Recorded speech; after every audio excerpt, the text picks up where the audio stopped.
Councillor Farrell, we'll discuss it at the end. Look, I've been speaking about what Paschal Donoghue and Owen Murphy are doing to this City Council's budget for the past, I suppose, month and a half now, and the fact that Paschal Donoghue and Owen Murphy are denying this council 8.4 million in funds that would have been accruing to the council as a result of Irish water rates is having a detrimental impact on our budget. However, we as a group, the Dublin Agreement Group, must come to a facilitation so that we can move forward. And the Dublin Agreement the Dublin Agreement's motion will result in the following. On discretionary funding, we're increasing the manager's proposal by 1.75 million to 3 million, which brings the discretionary budget to 3 million, so as to enhance services for the people in our communities.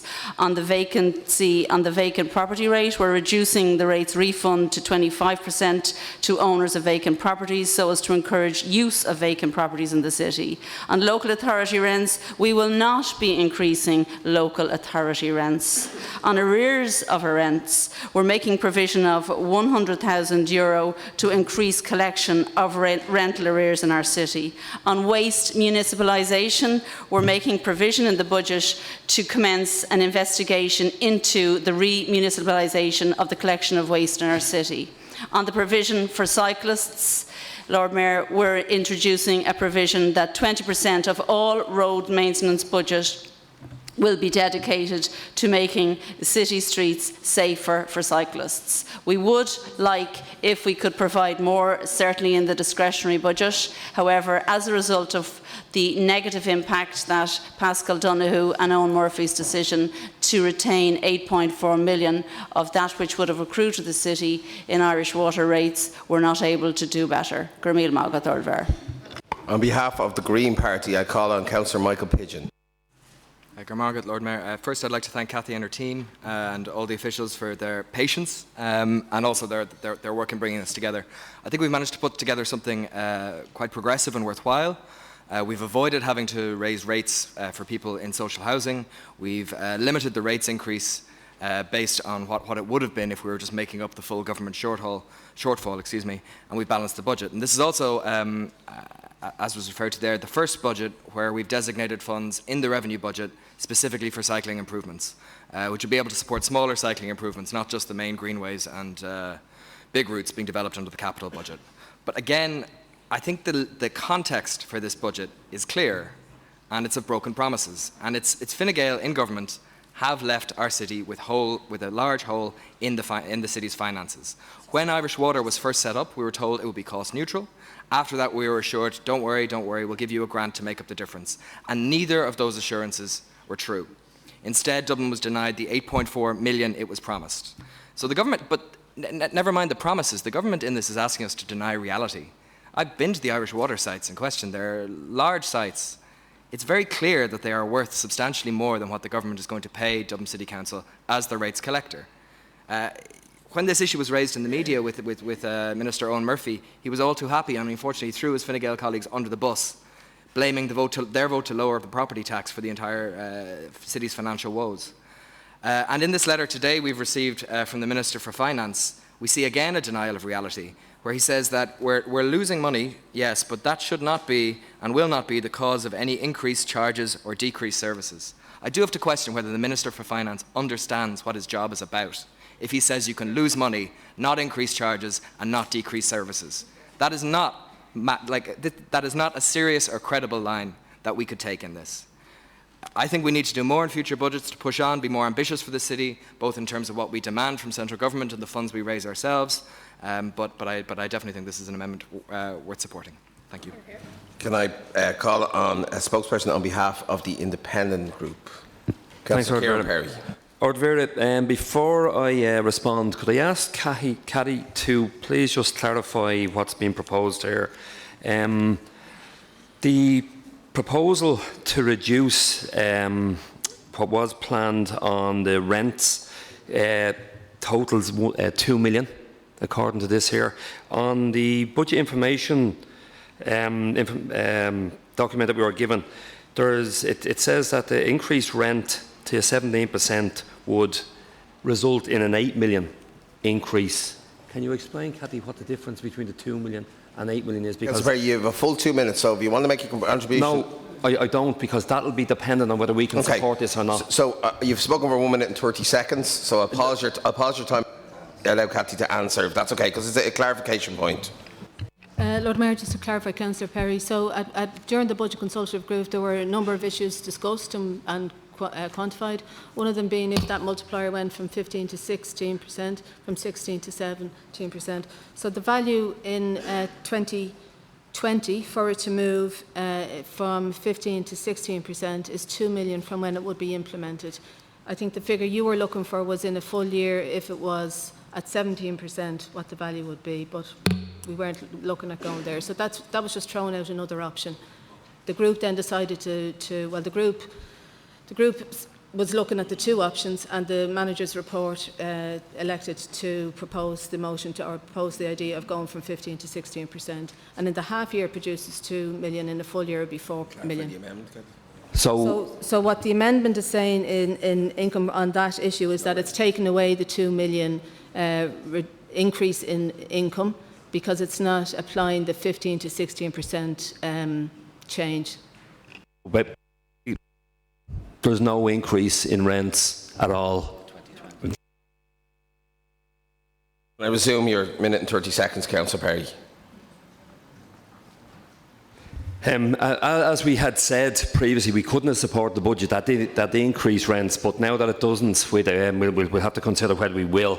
We just make the point that the deficit in the current budget is caused mainly by the governmental decision to redistribute the Irish water rates, the non-recoupment of the National Public Service Pay Agreement, the non-recoupment of the full refurbishment of the voids, which cost the council approximately 10 million, and also the HSE deficit of 4 million for the ambulance service. A couple of queries. In addition to the above, we note that the other local authorities only contribute approximately 4% of the cost of the homeless services, while Dublin City Council fund approximately 8%, even though the population of the other three administrative areas is actually greater in total than our own. That's a query. We also query the level of rent arrears at a time when we were asking compliant tenants to pay an increased rent. And we question the cost of the management fees in the multi-unit developments on a value for money basis. It's costing us approximately 2 million per annum plus levies, and we're wondering, can we do better on that? Most importantly, we note the Chief Executive's comment that the local government funding system does not provide the required financial resources to sustain Dublin City Council services, and we concur.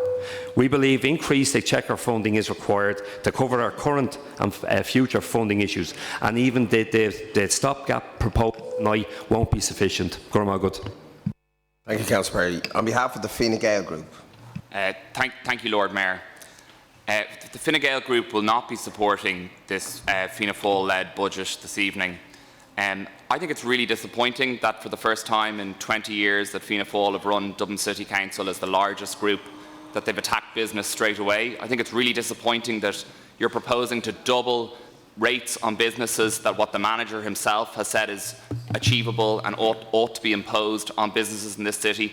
At a time of really great uncertainty, we saw at a national level a budget that was delivered that was fair. And here in Dublin City, that Fianna Fáil are running, we're once again attacking businesses, small businesses, who are going to be severely hit by this proposed increase. I absolutely accept everything that Cathy has said in respect of our proposals for targeting rent arrears. But I also note what she said. One of the things she said was that it would lead to, that you would require significant cultural change. That's the political mandate that we as elected members of this chamber are trying to give the executive. If the central bank had said it's too difficult for banks to manage their mortgage arrears, all our banks would still be bust. We have to demand of this executive that it is completely unfair that there are so many tenants of Dublin City Council out there every single week struggling to pay their rent, while there are thousands of others who are not paying. That is simply not fair. And as part of a Fine Gael budget, we would not have supported the manager in his proposal to increase rents on City Council tenants. It would not be fair to maintain current levels of property tax while imposing on the most marginalised in society. And we wouldn't support that, and that would be reflective of how we've operated at a national level. And finally, to anyone who asks what Paschal Donohoe and Owen Murphy is doing for this budget, dramatically increasing funding for housing and homelessness services. It is... Members, can you please resist from commenting while Councillor Geoghegan is speaking on behalf of the Fine Gael group? Thank you, Lord Mayor. I think I only had 7 seconds left, but if I could just finish on that. The single largest increase in this budget is housing and homelessness services. That is a fact. All of that money comes from Paschal Donohoe and Owen Murphy, who you hate so much. Thank you very much, Lord Mayor. Sorry, Councillor Geoghegan, I'm not sure who you're directing your comment about people hating the minister. I'm not sure. Well, certainly you wouldn't be speaking on my behalf saying I hate the minister. Sorry, I was not directing that at you so whatsoever. I think you should withdraw that comment. I was not directing that at you whatsoever. No, but I think you should withdraw the comment. I don't think anyone in this chamber hates anybody. Yeah, Councillor Heaney.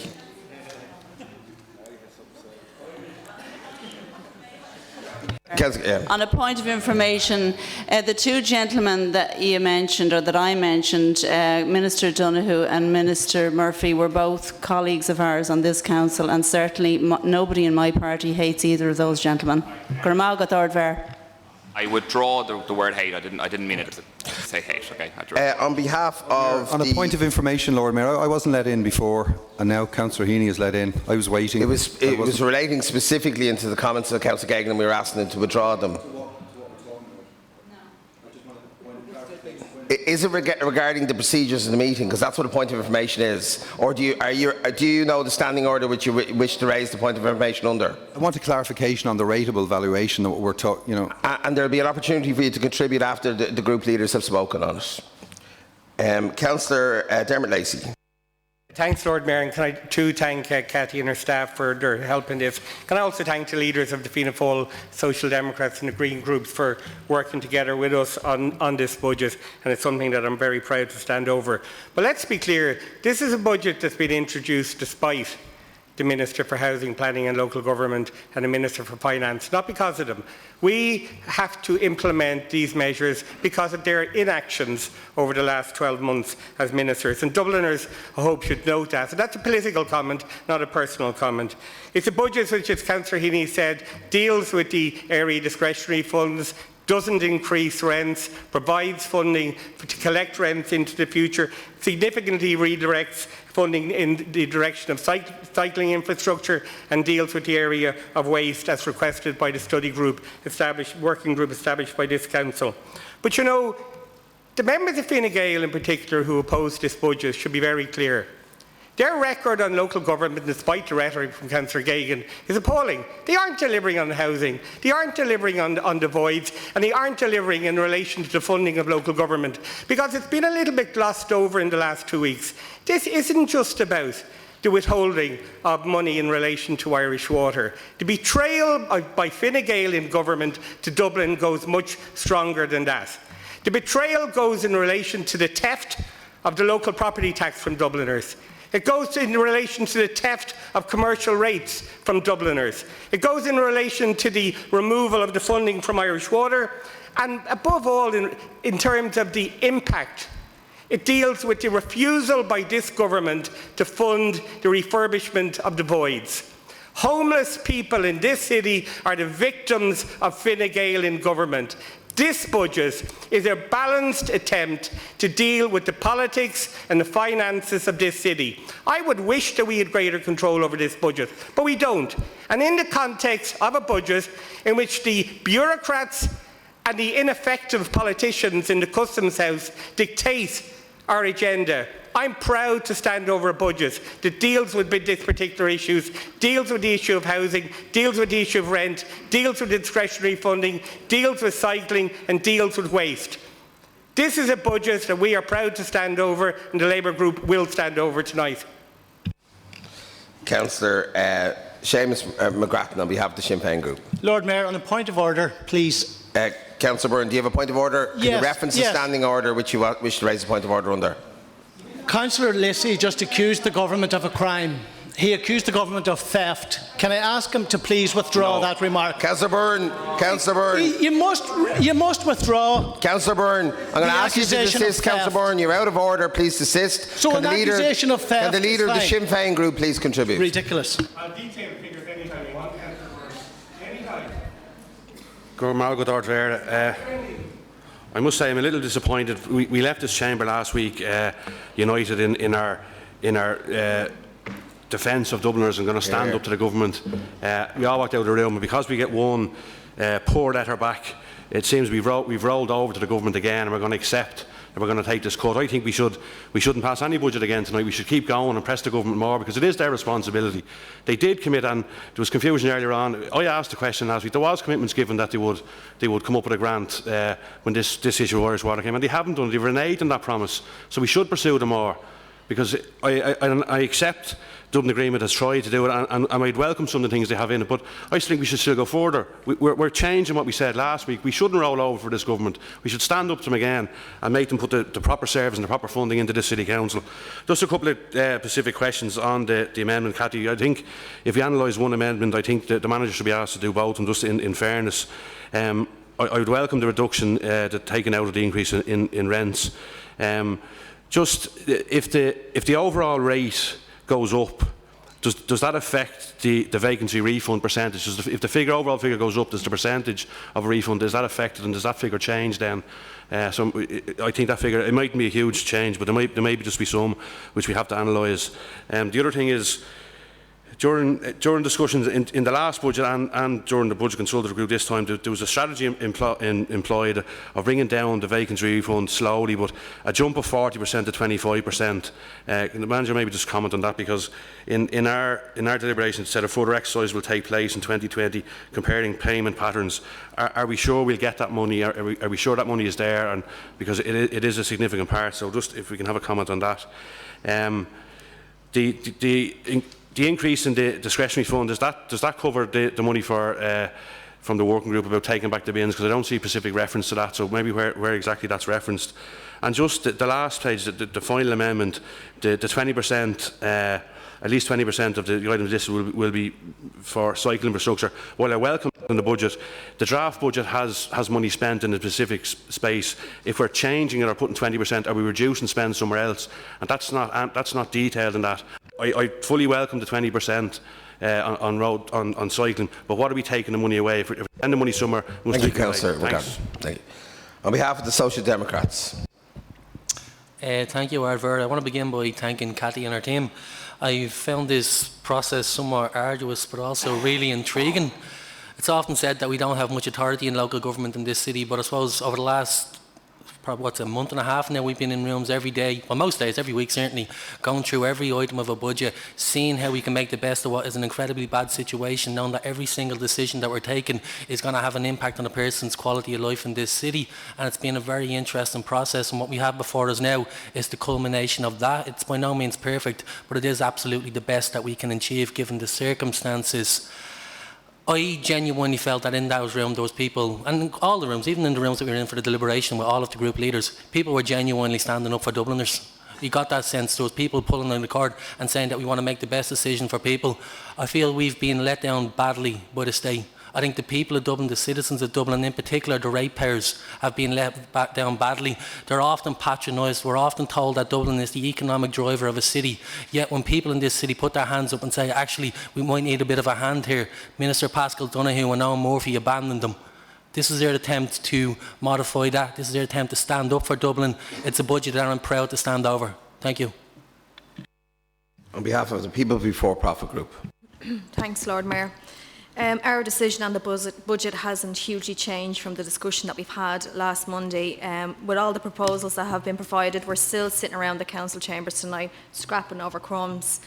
We've sit here year over year and seen the removal of services from Dublin City Council by central government. And we've also sat by and watched us being hammered from the removal of funding by Dublin City Council. And it's right to hear other councils to say that we shouldn't allow the Minister to come in and back us into a corner continuously year on year when it comes to us deciding on what services should be provided within the city. But I'd also like to just highlight the fact that we won't be passing a budget that has the local property tax implemented within it, because that we were always told when that was coming in, it was a big song and dance made, that any funding that would come in from the local property tax would provide for all these services, when all it's done is literally give a green card for the government to come in, raise unfair tax on residents to then go and remove the funding with the other hand. So we won't be supporting the budget on that. And I'd also like to make a point, as I'm sitting around here watching the gesturing like it is in the Abbey Theatre, while some councillors might sit here and criticise the government that's in power with Fine Gael, it's Fianna Fáil that's propped them up over the last few years. So we might want to take a little bit of a reflection from the parties who are sitting here joking back and forth, throwing mudslinging at each other. Okay, so at this point the group system triggers to a 1 minute contribution from individual members. I'm going to speak first and I'll open the group. I think first of all, just to comment on the correspondence which has taken place between myself, the meeting I had with the Taoiseach, the correspondence with Minister Paschal Donohoe and the correspondence with Minister Eoin Murphy. In a 14-day process we have got to ourselves to a point where this council must pass a budget in order for this city to continue, for this council to continue. And I think it's deeply unsatisfactory that 3 TDs representing Dublin constituencies have failed to engage with the party leaders on this council, of all parties, including their own, to try and resolve this issue. There's 2 holes in this budget. The one is, for the first time ever this year, Dublin City Council have to borrow to make up the difference for voids. We used to get 90% of voids and we're down to 45%. For the first time ever, we're borrowing. And the second one is a fundamental change to the way rates are structured, which means ratepayers in Dublin are forced to pay more rates so that the rates of one ratepayer, Irish Water, can be redistributed around the country. I think that's totally unsatisfactory, and it's deeply unsatisfactory that 3 government ministers representing Dublin have failed to respond. The list is open. I'll call on Councillor Paddy McCartan for 1 minute. Thank you, Lord Mayor. There's some fairly carefully crafted choreography from the group in front of me here, the Dublin Agreement. They have set out to personalise and denigrate 2 ministers. So this was a deliberate strategy. But let me say that this party will stand up for the ratepayers in this city. The proposal is to triple the rate that we are proposing. The message to small business is clear, that if this is replicated at a national level, Fianna Fáil, the Greens, Labour and the Social Democrats, the message for business is clear. Be very wary of an alliance like that, who will take the soft options and will not deal with the hard questions. And that is a message that we will be forcefully making over the months ahead. There were some difficult choices in this budget, admittedly, but we have tried to take the right stand, and we will always stand up for the ratepayers in this city. Thank you, Councillor McCartan. Councillor Daithí Doolan. Councillor Daithí Doolan. Good morning. I suppose, first of all, I think that this is a city council held to ransom by a Fine Gael government, and unfortunately the very government that we're shaking our fists at are supported very ably on a daily basis by Fianna Fáil. They wouldn't be in government without the support of Fianna Fáil, so we need to be very clear about that. We're having somewhat of a false skirmish here, shadow boxing, so to speak, and I think that, and allowing them hold us to ransom at the cost of 8.4 million is a shame on the alliance. I mean, I too share the opinion that we would walk out of here, roll up our sleeves and work together in unity for Dublin. That's not what happened in the last week. Yet again, it was no democratic structure of Dublin City Council, no consultation with the corporate policy group, and now we have a budget presented to us as a fait accompli. And I think while I welcome, very much I welcome the working group on remunicipalisation of waste, I welcome that inclusion in the budget. Unfortunately, the discretionary funding has taken a hammering despite the amendment to increase it, and that was something we were very proud of as Sinn Féin when we were the largest party. Discretionary funding delivered many services worthwhile in our community, but unfortunately I think Fianna Fáil are once again rolling over to pressure from central government to keep their places in. Councillor Micheál McDonagh. Well, there is something that I hate about Ministers Eoin Murphy and Paschal O'Donoghue. That's not personal, it's their housing policies, which have led to a situation where this subvention comes in, that one Fine Gael councillor had the gall to boast about assisting the housing crisis which they have created. No question about that, and supported, as my colleague has said, day in, day out in government by Fianna Fáil. So what we're seeing here this evening is a sham fight between Fine Gael and Fianna Fáil. This is not good enough. We thought there was a clear position right across the chamber here last week that we weren't going to make the citizens of whatever sector pay for the hole that was left in our finances by the government deliberately, even though they said it revenue neutral, Irish Water. I also point to the 11.6 million increase 1 year in insurance costs, something that central government has done absolutely nothing about, and in fact they should be compensating us for that, their failure to deal with the insurance scam. Thank you, Councillor McDonagh. Councillor Ray McAdam. Thank you, Lord Mayor. I just want to clarify or clear up a few inaccuracies that have been presented by the members opposite. 8.4 million represents 0.8% of the proposed annual budget of 1.026 billion. How does 0.8% have a detrimental effect, to quote Councillor Pigeon, on Dublin City Council? If in a like-for-like basis, secondly, on a like-for-like basis, local authorities across the country have received a 27% increase from the local government fund to meet increased pay and pension costs. DCC this year have got an increase of 5 million. And when you talk about, members opposite have talked about betrayal and theft, just look at the amount of budget that comes from central government, and grants and subsidies equates to 28% last year, and I think it's nearly 30% this year, compared to 20% in Fingal, 19% in Dún Laoghaire and 25% in South Dublin. Last week was a charade.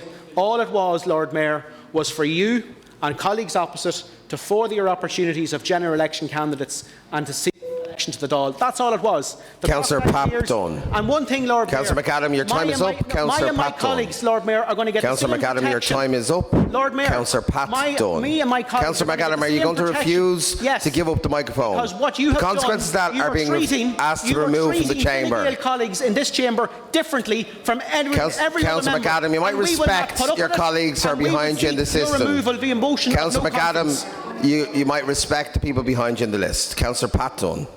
Thank you, Lord Mayor. Lord Mayor, that's just an example of the sham fight that I'm listening to here tonight between the establishment parties. Nothing new has come out in the debate. In fact, a lot of the contributions, they sounded very well, but they were probably practiced in front of a mirror all day because they said nothing. Absolutely nothing. The issue here in front of us as the elected representatives of Dublin is the theft, and Fine Gael accused somebody else of misusing that thing, the theft of 60 million property tax from Dublin. We as a council should stand up, reject this budget because we're fighting over crumbs. We want that 60 million, that should be our mantra, and we should have the guts here tonight to reject a budget that effectively the monies paid by Dublin citizens is not going into the services for Dublin. The local property tax, the word local should be taken off it. It is nothing local at all about it. It's a bank bailout tax. Thank you, Councillor Dunn. Councillor Noeline Riley. Thank you, Lord Mayor. It's quite clear that the Fine Gael group are severely under pressure here tonight, and I think their pathetic attempt at an amendment to this budget just shows how out of touch they really are. My contribution, I want to get a number of clarifications.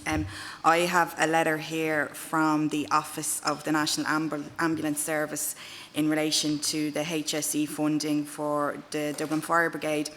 And I just want to read out the last bit of it. They have said this funding support agreement has been in place for the last number of years, and to date there has been no discussions entered into with the HSE NAS by Dublin City Council regarding shortfalls in the same, and NAS can further confirm that this amount has been paid in full each year. So I just want clarification on that. Around the discretionary funding,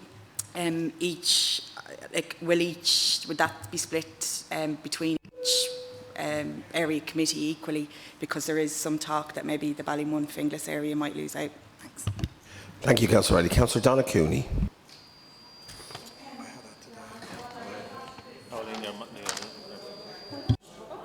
Apologies, my fault. Councillor Joe Costello first, and then Councillor Cooney. You're in the queue. Thank you, Lord Mayor. Well, as Councillor Dunn says, in many ways we are fighting over crumbs here, because if we were getting the money that has been exempted by government buildings, we'd have in the region of 100 million at the present time. If we were getting the LPT that we're entitled to, we'd have another 60 million, and we wouldn't have to worry about any of this. But seeing that we are, and that we've had a couple of ministers who were very unhelpful, to put it mildly, we have to balance the budget. And we have done so. And we have done so by not providing any increase in rents for tenants, which I think is a very considerable achievement. We're thinking about the people here, not just about the commercial property. We're going to be able to increase the discretionary fund to 3 million from what it was proposed, even though it is a reduction on what was there last year. And I'm delighted that we have 20% of the various road services that are going to be on cycle. But I'm particularly happy that there's money there for the study group on waste management and remunicipalisation, because being on the Climate Change Committee, that is the way forward. We have an awful lot of work to do on that, and it's extremely important that we take back the municipal collection services to this city. Thank you, Councillor Costello. Councillor Costello, spare me one moment.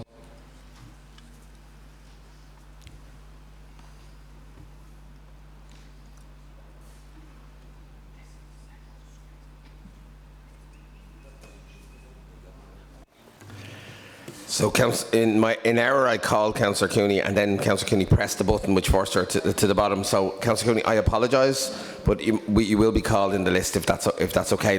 I don't think there's a way of us being able to list you without scrapping the list, and I don't propose we do that. It was my fault. It was my error. It was my Councillor. Councillor Nisha Murray is next in the list. Howard Vera. Let's bear with me one moment. The technology's here, so.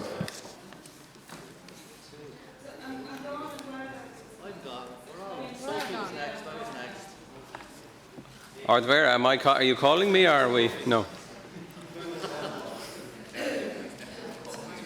No, you won't call for us to speak.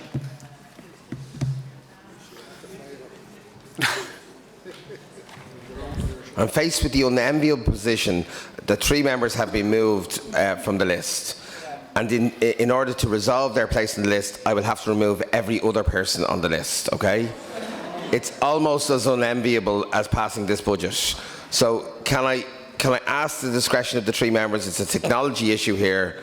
There's no way of resolving it without resetting the list. Can I bear your patience and continue it, and you will be called. Great. Councillor Farrell, I appreciate that I have asked you not to come in at a previous occasion, so I'm particularly apologetic to yourself. I just have no way to call you without the list being reset. Councillor Nisha O'Murray. Just a couple of things, we're sitting here reeling from Councillor Lacey's political attack. Can I just remind Councillor Lacey that there was a Labour Minister in the Department of Environment in 2014, so there's a small bit of accountability due there for political decisions. Oh, protect me, Art Vera, he's at it again. Can I just two quick points, Art Vera. The Fine Gael proposal does not put this on the ratepayer, okay? We disagree with Cathy's assessment in terms of the arrears. We want to protect those that are paying that are up to date on their local authority rents, but we do feel there is a case to be made for setting a target and a hard target on collections. People need to pay up, those that are in arrears. There will be difficult cases, we accept that, but we need to make inroads into that. So it's not fair to put it all on the ratepayer. We need to divide it, so that's our political proposal. Thank you, Ard Vera, and thanks for your discretion. Thank you. Thank you, Councillor Murray. Councillor Catherine Stocker. Thank you, Lord Mayor. This lack of funding for local government, whether it's through the water rates or through the local property tax equalisation fund, or the general failure of the Department of with responsibility for local government to provide a sustainable funding model for local government is an attack on the democratic process, which leaves us in a position that is to the detriment of the citizens of Dublin, who deserve better of Fine Gael. We have, in that context, managed to avoid increasing rents on social housing tenants, which was of primary importance to us, and I welcome too the 20% cycling funding and the municipal waste contribution. I do question the irony of Councillor Gagan talking about banks and how they handle mortgage arrears, given that his party has presided over the literal throwing of those in mortgage arrears to the vultures. I would very much question the irony of that, and indeed the generous contributions they make to a homelessness and housing crisis, which is largely of their own making. Thank you, Councillor Stocker. Councillor Lawrence Hemmings. Councillor Stocker, you might deselect. I'd like to commend all those who worked on the Budget Consultative Group, along with Cathy and the finance team. Under very straitened circumstances, the city hopes to pass a budget today. Despite the financial constraint, it's unlikely that the city is going to be able to improve the range of services that it provides its citizens with this budget. This is because the Fine Gael Minister, Eoin Murphy, has broken his promise to the people of Dublin. He has torn up the letter where once he promised substantial funding to cover the rates already lost to the city from Irish Water properties. And furthermore, through his Irish Water rate redistribution scheme, some of the limited funding we will receive will be redistributed to other counties around the country. In doing so, Eoin Murphy has created an 8.4 million deficit in the city budget. From this minister, with one hand giveth, and with the other he taketh away. The provision of housing and homelessness services are two of the areas where DCC has a competency and provides services to the people of Dublin. Ardvera and members, we know that one of the quickest and most cost-effective ways that we can increase housing is through the provision of voids. Unfortunately, we're down 8.4 million in the budget here. Should we have the... Thank you, Councillor Hemmings. Councillor Alison Gilliland. Thank you very much, and I'll just carry on from where Councillor Hemmings left off. And it is about the government speaking out of both sides of their mouths when it comes to housing. Like, in the context of this budget, if they were any way serious or concerned about the rising rates of homelessness, they would not ask us to match funds to get voids refurbished. It's one of the key areas by which we can increase housing, and it really shows that they're neither concerned about those who are homeless or the welfare of their tenants. So it would also give us additional grants for energy efficiency, maintenance on our housing stock, and they'd provide us with appropriate funding to enhance the environmental sustainability and the fire safety standards of our housing stock. And on the fire safety, I know some people have mentioned the increase to our Dublin Fire Brigade and ambulance services. And the increase in staffing here is very, very welcome. It's much needed, but again, we should have had an increase in funding to cover those. Just as a point of information with regard to rent collections, it's going to be dealt with at the next Housing SPC, and following on from that, we'll have a joint committee meeting with Finance and Housing to look at how we can improve those. Thank you, Councillor Gilliland. Councillor Chris Andrews. Thanks, Lord Mayor. I agree with your comments in relation to Irish Water rates being withheld. And many others have articulated that view.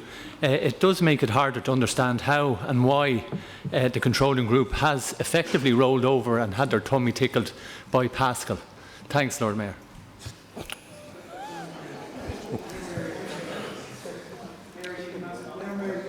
Councillor Mary Fitzpatrick.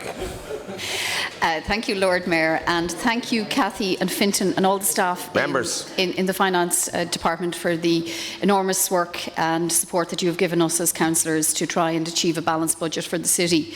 It is an incredibly difficult task, and Pat Dunn, I agree with you. It is a sham. It is entirely a sham, made a sham by the fact that Dublin homeowners pay 80 million in local property tax a year, and this City Council receives 4 million of it. And that is a sham, and that is a swindle, and it is unacceptable to all of us. And that's why we did include it as an objective in the Dublin Agreement, to reverse that and to ensure at the end of the next 5 years, that Dublin City Council will hold on to the local property tax that's paid in the City Council. But we can only take it one step at a time. So tonight's budget also exposes, though, their complete swindling of government of businesses in the city in terms of the rates. It is grossly unfair of them to take the 8.4 million in rates, particularly when they know that they're going to increase the commercial water charges by 20% in the new year on businesses. It is a shame on them, and it is something that we will continue to challenge them on. Councillor Rebecca Moynihan. Thanks, Lord Mayor. As the capital city of one of the richest European countries, we should not have to sit here discussing plugging a hole in a budget. Our city manager should not have to put into his report that we are raising expectations with the local property tax while not providing the funding for the services to support those expectations. The nervousness amongst the Fine Gael group opposite is plain to see in the chamber this evening. This is a budget hole that was caused by them. It was caused by their bad decisions and a fundamental lack of understanding among our ministerial rulers about the issues which faced people in our capital city. The blame for the increase in the commercial rates lies squarely with the Fine Gael group, and rather than sniping across the chamber, they should go and talk to their ministerial colleagues to explain to them the problems that we have been having, not just this year but in other years, about cuts from central government to local government. This budget has achieved measures that we wouldn't have anticipated 2 weeks ago. We haven't raised local authority rents. We also increased the discretionary fund, and for the first time ever, we have identified the need to include cycling in the roads maintenance budget by at least 20%. Thanks. The controlling group in this council have showed over the last 6 months that despite obstacles the central government put our way, we are committed to delivering for the people of Dublin as best we can. Thank you, Lord Mayor, and sorry for that. Thank you, Councillor Moynihan. Councillor Danny Byrne. Thank you, Lord Mayor. Lord Mayor, you mentioned yourself that there was a couple of holes in the budget. There's another hole in the budget, and that is the complete failure to collect rents as they fall due. I think every councillor in this chamber has been let down by the management. Over 50% of rents not being collected. Can anybody in the management of the council tell me that that's acceptable? It's completely unacceptable. And for the controlling group to turn around to Fine Gael and say about 8 million, well, it's less than 1% of the budget of this council. Less than 1%. So my constituents cannot afford to pay an extra €5 a week on the toll bridge, is what I think all you are going to vote for. Businesses in this city cannot afford to pay more rates. The citizens cannot afford to pay higher parking charges. I take it that's what you're all voting for. Higher parking charges, higher rates on people, and whatever else you're going to impose. Councillor Mannix Flynn.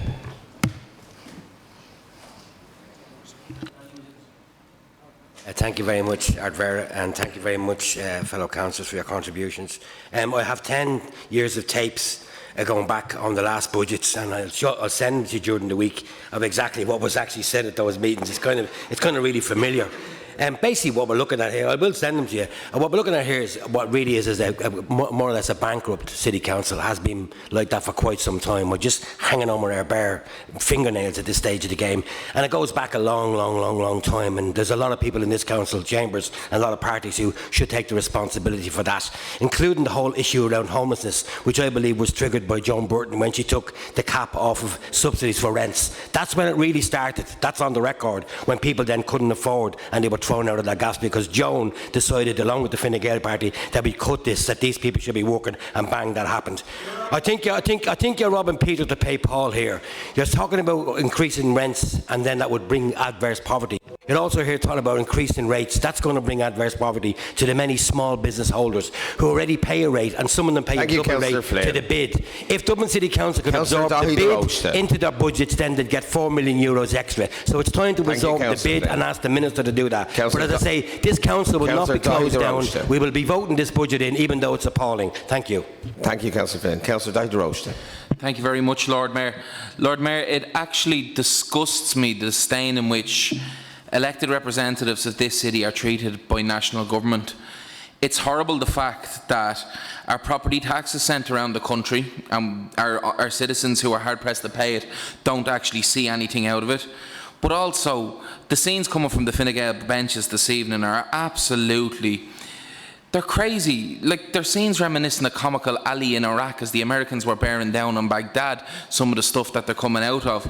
But you know what's most worrying tonight, Lord Mayor, is the fact in the letter of a response from the Minister of Finance to say, to lose €8.4 million should not be, and with your leadership, will not be the cause of any increased charges or decreased services.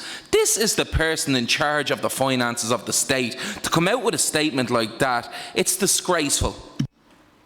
Thank you, Councillor De Rocha. Councillor Donna Cooney. Thank you. There's no talk of hate here, but I despise the way the Minister has treated this council. With total disregard. You know, it's either his way or no way. And he failed to meet with us yet again when we went there and requested for what is rightly ours. You know, we shouldn't have to be increasing rates. We did the best with what we could. This is not a good budget, but we did the best with what we made do, and we did the best of what we could. And we haven't cut services, and we haven't cut.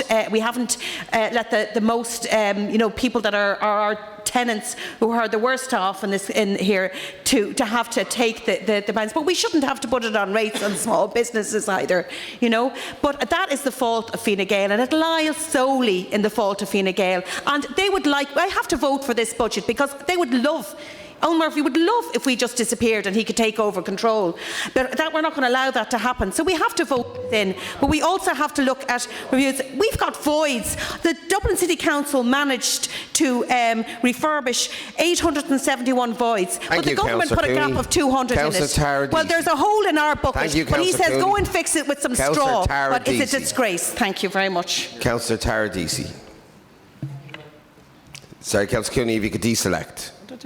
Don't touch it. Thank you, Lord Mayor. This is for many of us, this is our first council budget that we've had the opportunity to work on. And yes, like everybody else in the room, I would have favoured more financial flexibility to be able to achieve more sustainable outcomes for this city. I do, however, welcome the decision to keep the discretionary funds, but I would stipulate that we need to look at those areas that have not benefited directly from this fund, particularly in recent years, and that's our responsibility as local councillors at local area committee meetings, that we can work together to get some kind of agreement to ensure that those communities and those areas that haven't benefited from that end up doing so. I stand over very strongly our decision not to increase rents. I believe this would have been incredibly unfair in the current climate to do so. And I also want to be clear on something here, that we need to be a little bit more conscious in terms of rent arrears. We have two strong communities within the Dublin City Council area that are involved in the European collective complaint. I would suggest that we maybe engage with Community Action Network around how we can work with people that are living in accommodation that isn't fit for standards. Councillor Anne Feeney. Sorry. No, I'm not. You're good, yeah. Thanks, Lord Mayor. I think it's fairly clear we are going to pass a budget here tonight, but what we need to be equally clear about is that Fine Gael are absolutely opposed to a rent increase for people in public housing, in council houses. We're also completely opposed to a rates increase for small to medium-sized businesses, particularly as we're possibly facing further instability in relation to Brexit and other challenges coming down the tracks. So, you know, for those reasons, we certainly for the rates, we couldn't vote in favour of the Dublin Agreement amendment. I think you know, being outraged about the 32 million in arrears is laughable nearly, when we see there a cost put in of 100,000 to increase legal fees to improve the collection of housing rents. Improve, no target, no ambition in terms of collecting it. We've got to get our own house in order if we want to be taken seriously by the ministers. Thank you. Thank you, Councillor Finney. Councillor Vincent Jackson. Thanks, Lord Mayor. Nearly done that. Thanks, Lord Mayor. This is my 28th year of estimates in the City Council, and it's like a scratch record over those years, I have to say. We're always in a crisis. I've never heard once anybody saying we're in a cash-rich situation. But listen, I want to thank the finance team and the City Council. Councillor Gagan said something earlier on that we should be grateful almost for what Minister Murphy and Minister Donoghue are giving us. They gave us nothing unless they're philanthropic givers. It's taxpayers' money. We're paying for it indirectly in all the other services. And whatever Dublin gets, it deserves it. It is the engine growth of the economy. Just to say, Lord Mayor, it's quite evident looking at how tight the money is here tonight. I don't think what's been proposed about the rate increase is going to have a detrimental effect. The 61 businesses paying over $500,000, half of the businesses pay up to €5,000. It's about €25 a year. If you're going out of business because of €25, I strongly suspect you're in the wrong business, whatever you're doing. And the other thing is, the Ivy Trust has 0.7 of a rent arrear problem, and 2,000 units. We should learn a little about what to do. And what they do, they have a personal relationship with all their tenants. And the tenants are well aware that's a contract between you as the landlord, i.e. and the tenant. And that's what we have to do. Thanks, Lord. After 27 years, Vincent, I gave you a few extra seconds. Councillor Sophie Nicolo. Mayor. I'm very disappointed, and I think it's a very serious situation when Dublin City Council is not capable of giving training about how to work on a training to all the councillors. I'm a new councillor. I have to make a decision tonight on something. I got no training. And hopefully, I've asked on the 23rd of September, I would find it very useful to get training on technicalities, as we councillors need to know. I was told it might be something that we do when we review the standing orders, and maybe next time we can invite Minister Donoghue to take the training as well. Thank you. Councillor Niall Ring. I was just going to advise Councillor Sophie not to go to the same training school as the Minister for Finance, because I'll give credit to Councillor Pigeon and Councillor De Rocha, because I'm going to repeat what they said, because it has to get out there. This letter is absolutely the most contemptible piece of paper I've ever seen. And Lord Mayor, you get a lot of correspondence during the years I did when I was Lord Mayor. This is your prize. This is the one you have to frame. This is the one where a Minister for Finance of a European country has said 8.4 million.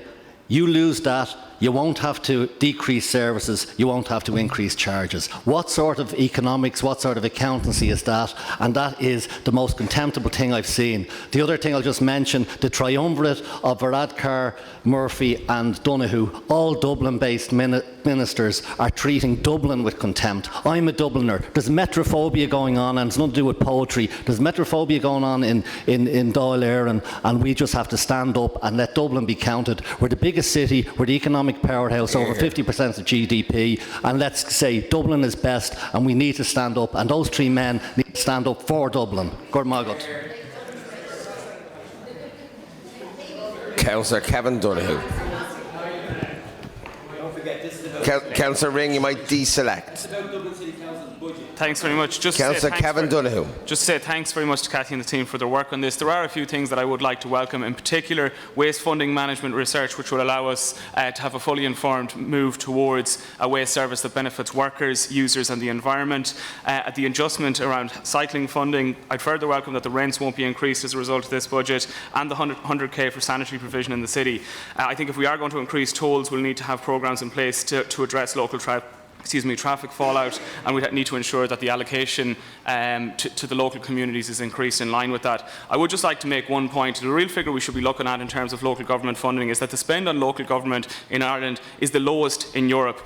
And to hear people repeatedly say that €8 million is mini money is insanely frustrating, especially when we've outlined what it is that we would like to do with that and the ambition that we have for that. And the fact that the most significant contribution in terms of amendment from Fine Gael is to go after people who are rent in arrears, who are in vulnerable positions, and who are some of the most vulnerable people in this city is infuriating.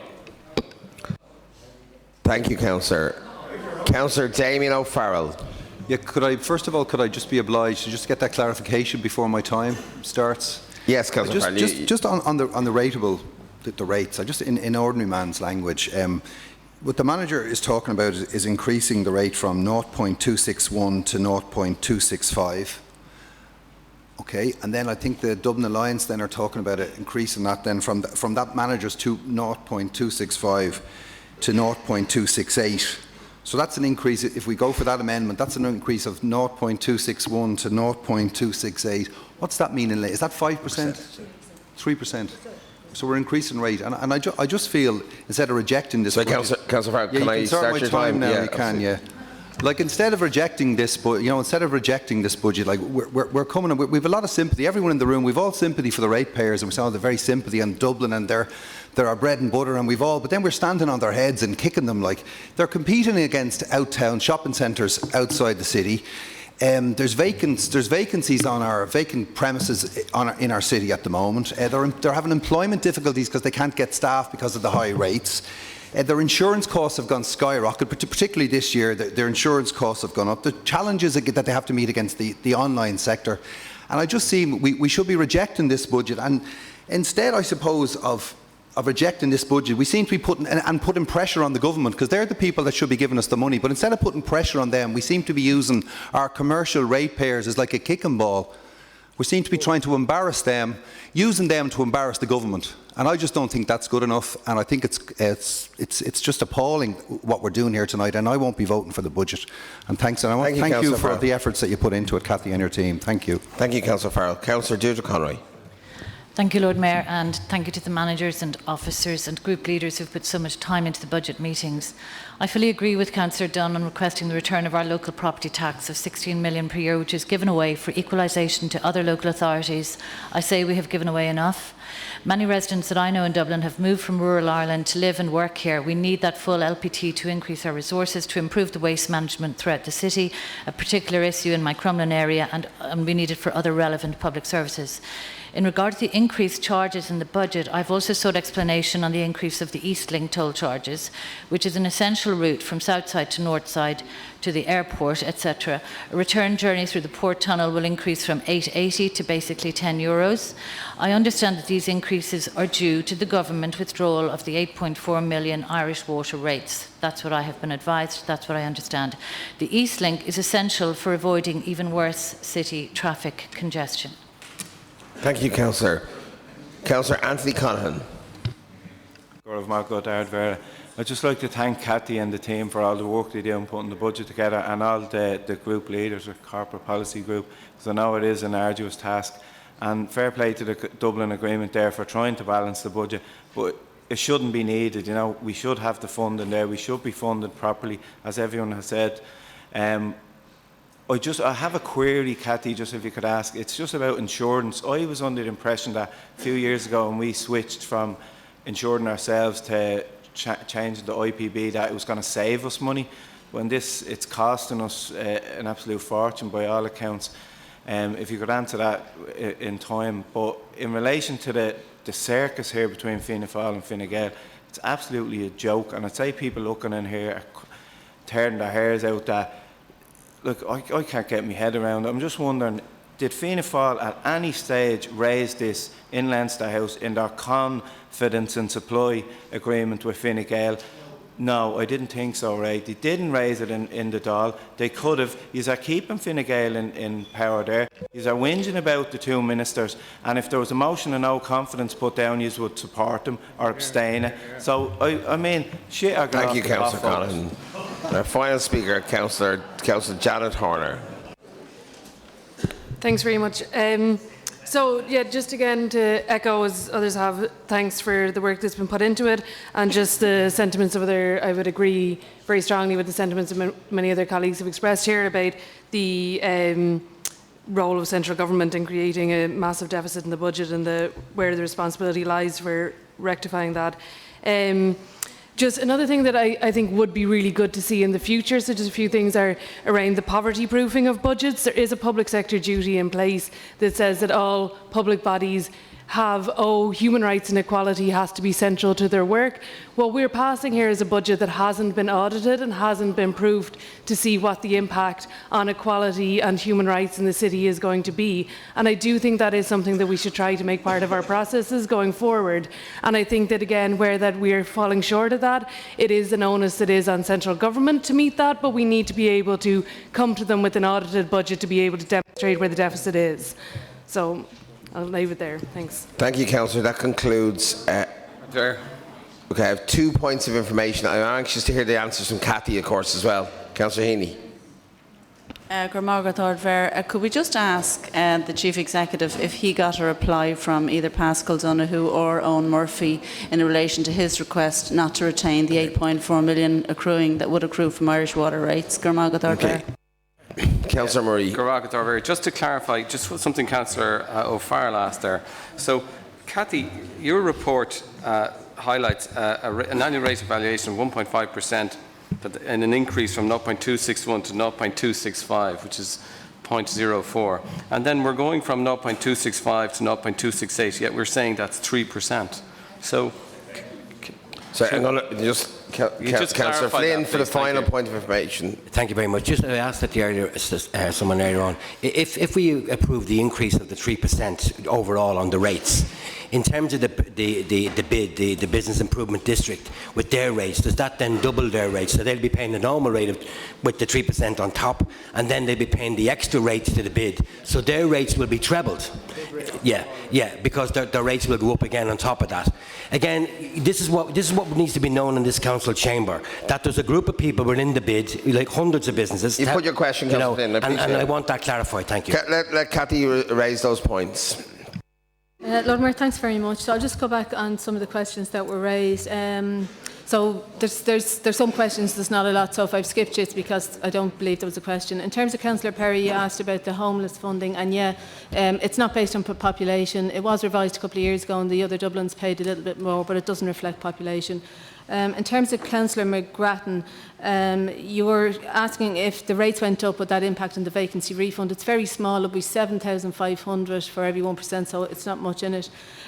You were asking about our assessment around the move from 40 to 25%, and you're right, that is a big jump. We have looked at that carefully. Some political parties wanted to go to 20 or even below, even 0, but I didn't think that was reasonable, a bit like the rent issue, and we've kept it at a floor of 25% to be, I suppose, to give some chance of being successful.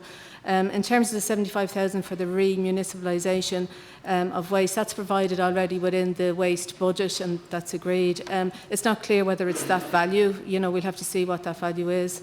In terms of, you said, of the 20% being prioritised and would have an impact on the budget, it's within the existing budget, and there's a good amount of money already being spent on cycleways and footways, and there's a commitment from the Roads Department to make that shift. There may be some roads issues that aren't happening, but it will be as least disruptive as we can manage, and I suppose it will give a focus to footways. Looking at other questions, Councillor Riley had a question about the National Ambulance Service, and just to say we've engaged with them consistently over the past 5 years. There was a study, you might remember, done on how the whole thing worked and all the rest of it. They participated in that. You might remember at the LPT meeting that Councillor Heaney asked the Chief Executive what the situation was. We'd written to them. They've since written back and says they will have a meeting, so that's all I can tell you in terms of what we're doing. I know you have your letter. You asked about the discretionary funding. That's a matter for the Council, and it's a matter for you to decide either tonight or at a protocol meeting or some other meeting as to how that discretionary funding, and the issue is around the number of councillors or areas or whatever, so I put that back to you, I suppose. The next question I see would be from Councillor Conahan in relating to IPB. It was seen that that decision would have brought returns back to Dublin City Council quicker. It hasn't. It's a higher cost environment, which I think we can all recognise in terms of insurance. Insurance is more costly. It will be beneficial to us over the medium to long term, but at the minute it's costing us. In terms of Councillor O'Murray, you were saying was a 0.4% in the budget. It's 1.5% in the budget, the move from 0.261 to 0.265, and then the movement to 0.268. It's actually almost at 2.7%. It's not quite 3, but there. So it's 1.5 plus a bit. And Councillor Flynn raised the question of, well, what does this impact have on the bids payment? So if rates increase, well, then the people within the bill, their rates will increase for that, and their bid is a proportion of that. So that would go up by the same measure. Lord Mayor, if you would just oblige me, earlier I didn't thank Councillor Seamus McGrattan for chairing the BC Budget Consultative Group. I want to do that for him. He did it very well. And could you oblige me in allowing me to thank my own staff for working very hard? I think, Cathy, all the council will join in you in supporting the work the staff have done. I'm going to ask the manager to come in on the issues around the discussions with the department. Well, I did not write to the Minister, but I did send an email to the relevant Assistant Secretary, and I subsequently met with him, and I made the points that I'd made in the introduction to the revenue budget, that I regard this was particularly difficult for us City Council to bear. And I just made the case why I felt we needed to be compensated. We've had no official reply, but it's very clear at this stage that we haven't been offered anything. Could I just go back to a question that was raised about insurance? It is superficially, it certainly is very clear that we're paying more in insurance now than we were paying in terms of claims when we operated, we self-insured. But I would argue that's not a valid comparison, because at the time we were paying out claims, we had accumulated a very significant quantum of legacy claims, somewhere in the region of 70 to 80 million, for which we had totally inadequate provision. So for the last 3 years, we've been paying a premium, which is, that's it, once we pay the premium, we're finished. But we've also had to pay down the unfunded legacy claims. So there's been a kind of, I've no doubt that in the longer term, this will prove we'll do away with those legacy claims, and then we'll just be paying a premium. But there is a short number of years where we're paying a premium and trying to deal with the historic volume of unfunded legacy claims, and that's why insurance costs are higher than they were. Deirdre. Okay, if we move to the agenda, the first thing we have to agree is the vacancy refund rate. Now, I notice in both motions you proposed a vacancy refund rate of 25%. Can we agree that vacancy refund rate? Okay. So then the next item then is to adopt or amend the Chief Executive's draft budget. The first amendment received apparently was Deirdre Heaney and Councillor Harrigan's motion. Can I put that motion, we have the second motion, the Fine Gael motion. Obviously, if one motion passes, we don't put the other motion. The budget has been adopted. So if we put the Dublin Agreement motion to the... So... yes, we need to take a vote, yeah. So we're opening up that vote, so can you please proceed to vote?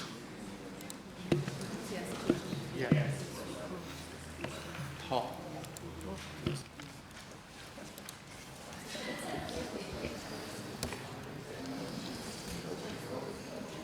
I forgot to get the resolution, but I'll do that now.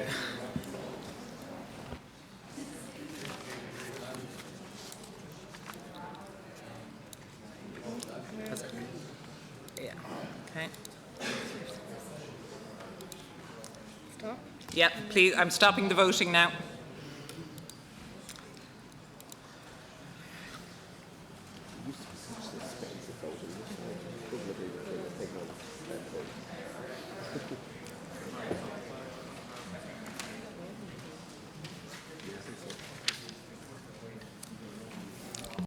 Members, the result of the vote, present in the, to vote 60, those in favour 35, those against 18, abstaining 7.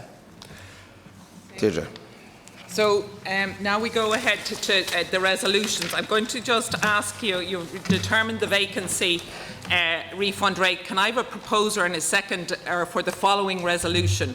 It is hereby resolved under Section 71 of the Local Government Dublin Act 1930 as amended by Section 31 of the Local Government Reform Act 2014 that owners of vacant premises which are located within the following electoral areas listed below shall be entitled to claim and receive the proportion of rates refund as listed opposite to each local electoral area for the 2020 local financial year, and that the proportion of rates refund shall operate within the meaning of Section 14(1) of the Act. So that's 25% across all 11 local electoral areas. Can I have a proposer for that? Is Councillor Murray and Councillor De Roche.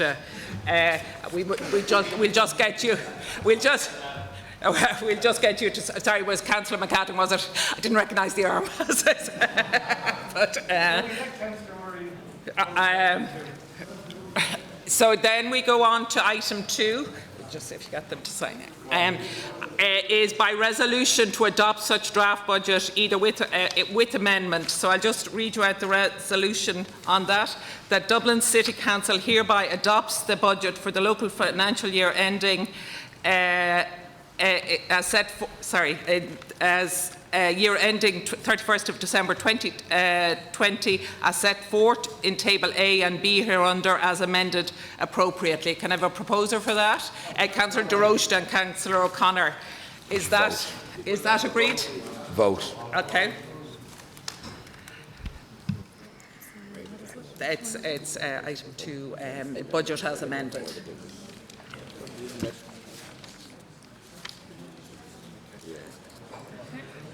Okay. Please proceed to vote on that. So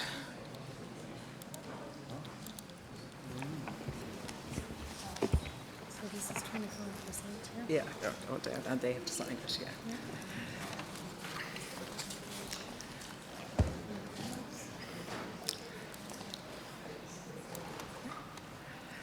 yeah. Please stop the vote. Thank you.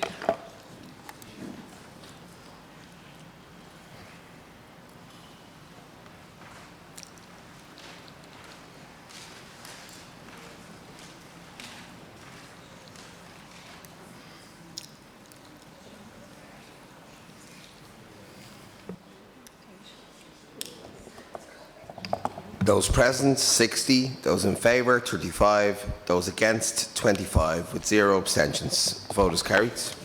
And the last resolution on this is on the rates. And I need a proposer and seconder that Dublin City Council hereby determines, in accordance with the said budget as adopted, the annual rate on valuation of 0.268 to be levied in the City Council of Dublin for the several purposes specified in the said adopted budget for the local financial year ending 31st of December 2020. Can I have a proposer for that, Councillor Jackson? Can I have a seconder? Is Councillor De Roche. We've been asked for a vote on that, so. with no amendments? Yeah. With no amendments, is that what they're voting? No, they're voting on the rates. The rate base. Yes, sorry. Right. Of 2.68, 0.268. 268? Yeah. Yeah. So can you proceed to vote on the setting the rate base? You haven't got this far.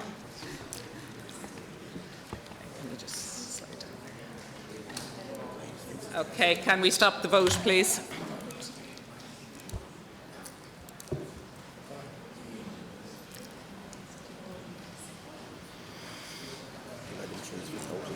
Well, it's about governance, yeah, it is. There's no proposal in item 3, is there? It's just governance. Yeah, okay. Those present vote, 60. Those in favour, 36. Those against, 24. The vote is carried. The last item then on this agenda is item 3, report number 347, governance and application of area discretionary funding. Can I have a proposer for that report? Councillor Jackson. Can I have a seconder? Councillor Connolly. That report is for noting. Is that noted? Agreed. That concludes the business of the meeting, members. We have before us a request which has been agreed to discuss the matters in regard to O'Devney Gardens. I propose we break for 5 minutes to allow the members.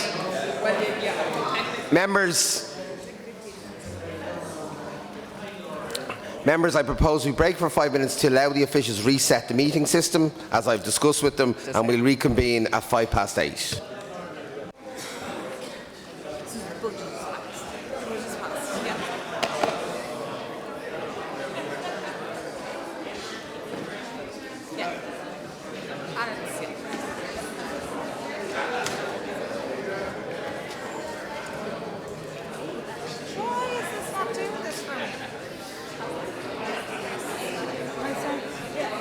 Thanks for your email about the market, because because I was confused. I didn't know anymore who was the chair and all that. No, it's yeah. What I'm saying is, because it's not going to be heard until February. Yeah. What you're probably better off doing is putting it in for the top motion. But because I'm asking her if I can put it in the Lord Mayor's business at the same time I will have it in motion. So I've asked for that. Because otherwise it's not going to get heard. I know. But we're still okay. And then it was Mary Fitzpatrick had something on it, right?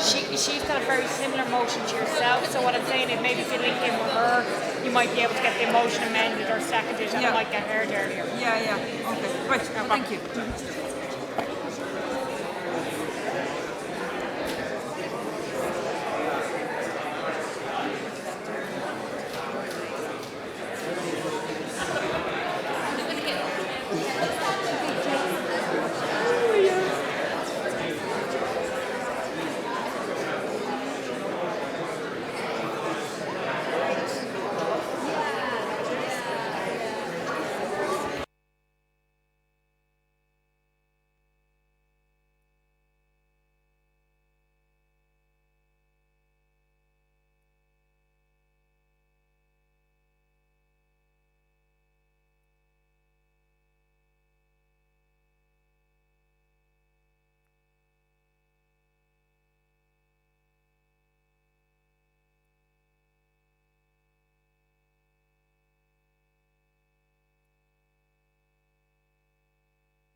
Thank you, members. If you stand for a moment's pause.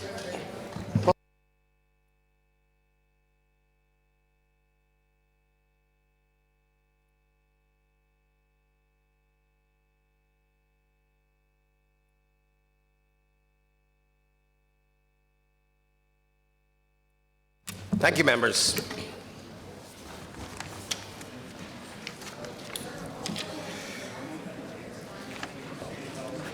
Members, as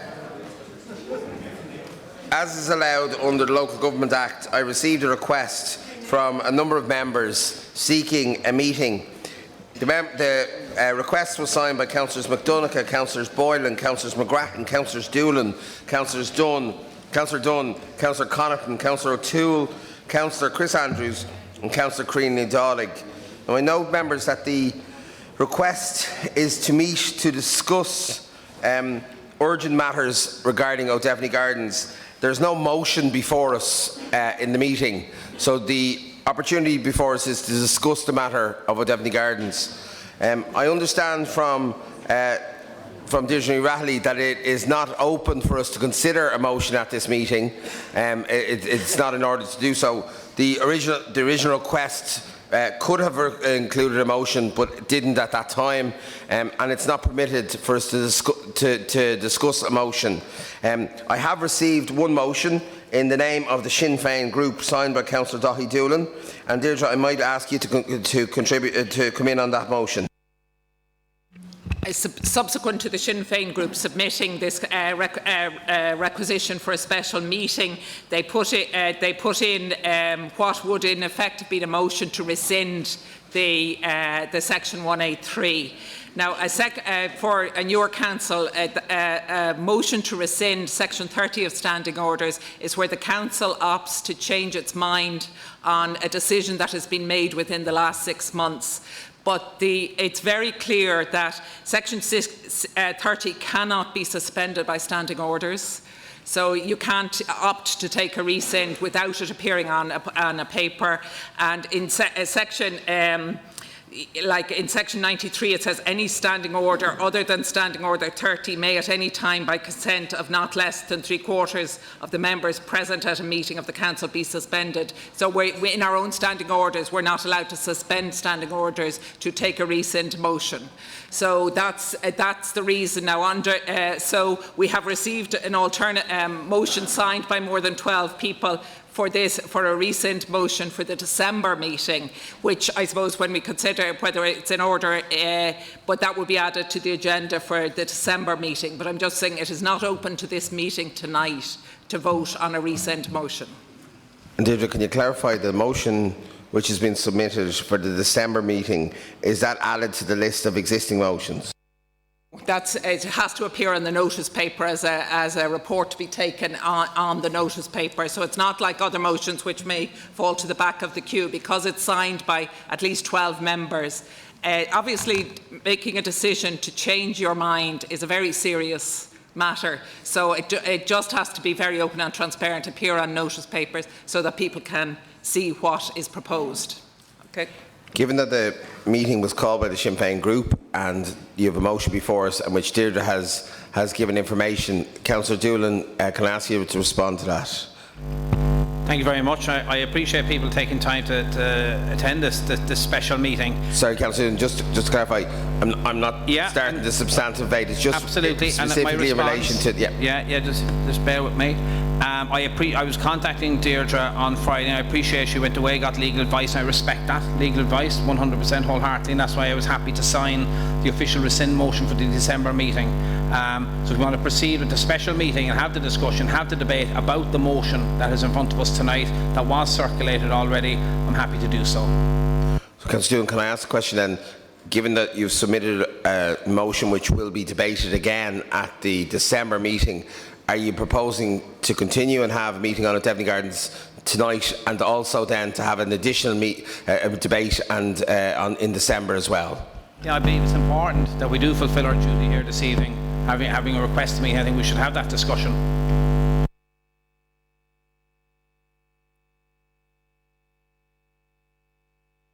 Councillor McAdam has a point of information. Point of clarification, Lord Mayor, just in terms of the actual process that Deirdre has outlined with regard to the motion now that has been submitted for the December meeting. 1, is this legally submitted? 2, what is the voting requirements?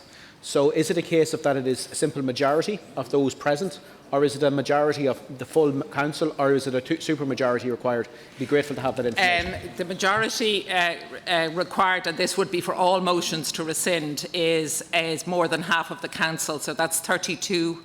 So you need 32 people to vote yes to the rescind motion for it to carry. So people abstaining and things don't count. So it's 32 required to carry a rescind motion. So the bar is relatively high, Regardless, it's not a majority of who's in the chamber, it's a majority of the council. So, okay. Councillor Lyons? Yeah, point of information. I circulated the motion under Standing Order 30 to rescind. I've just handed it to Deirdre a few moments ago, signed by the independent group and the 2 people before profit councillors. And the reason for that is because that vote that did take place took place in a chaotic, confusing fashion. We had been given that report not 3 days in advance, but 3 hours, less than 3 hours in advance. There were several serious questions directed at the law agent which weren't answered. It then turns out subsequently that the deal done between the Dublin Agreement Group and the private developer Bartra, there's no secure funding arrangements in place for that. So there are serious questions over not only the content of that vote but the process. And I actually appealed to you, Lord Mayor, as that vote was being conducted, to actually cease the vote because it was mayhem and it's too serious an issue on it. But one point I'd like Deirdre to address is the motion to rescind is going to be on the regular agenda for debate, discussion and vote in December. That's grand.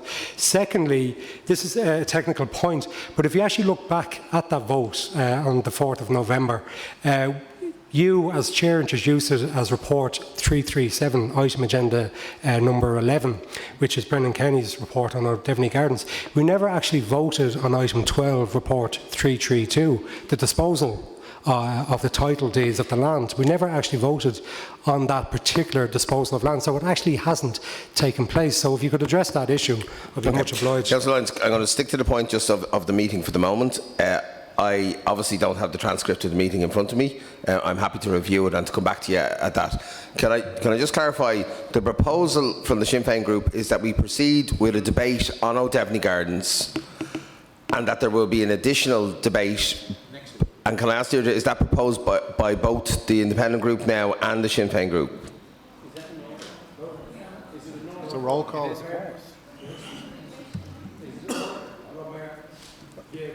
Sorry, if we could ask everyone to deselect, please. Thank you. Lord Mayor, point of information.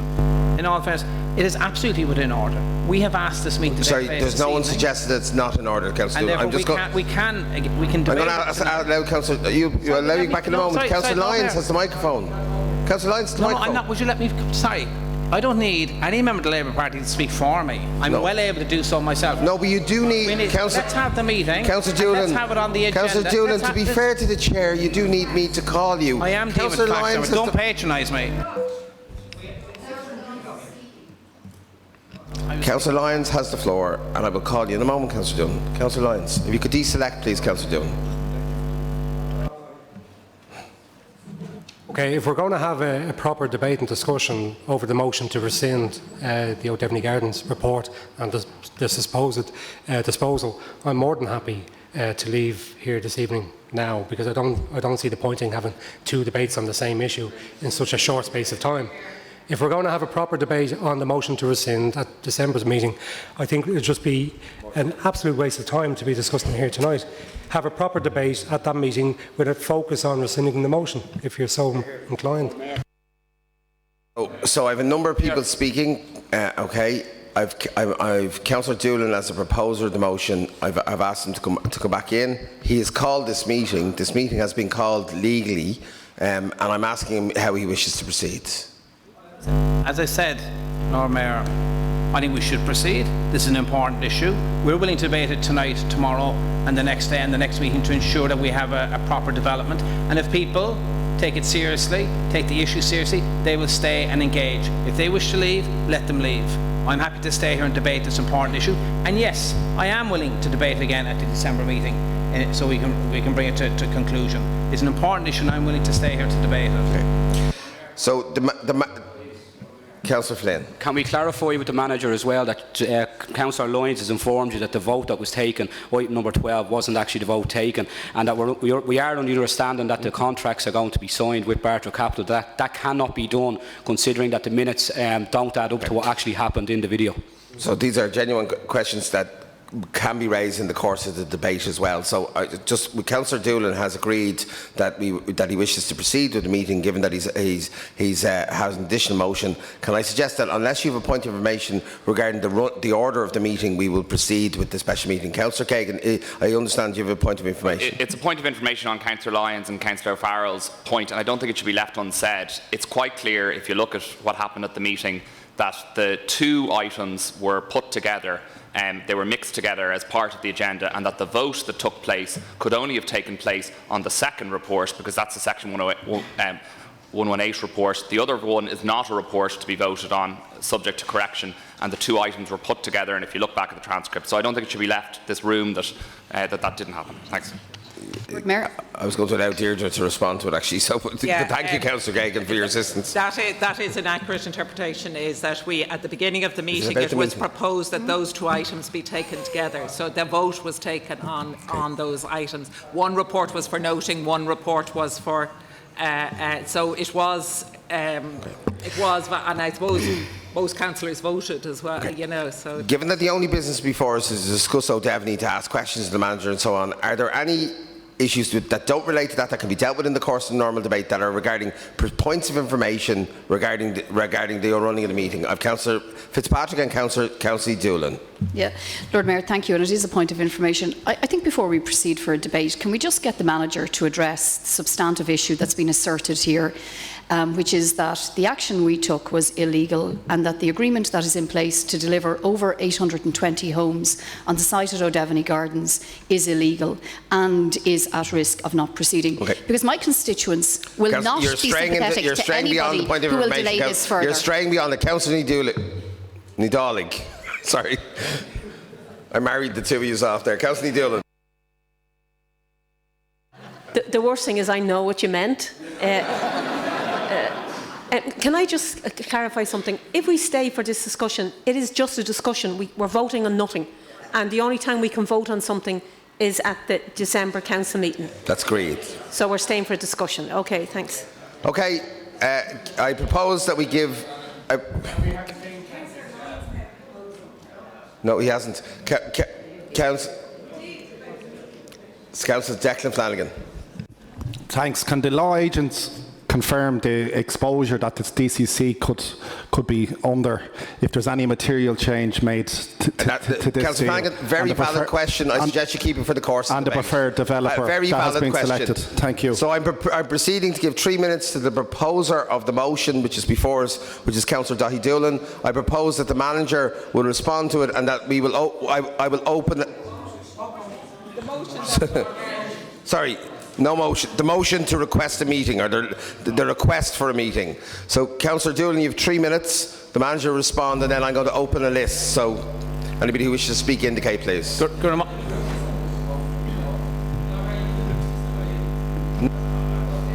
I'm not putting forward a group system. The list is open.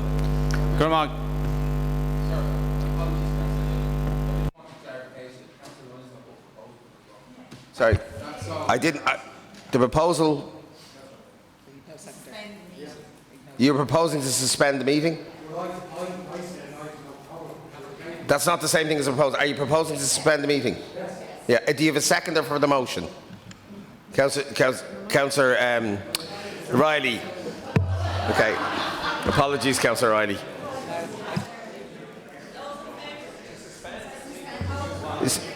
You're adjourning the meeting, Councillor Lyons, for another time. Until when? Next week.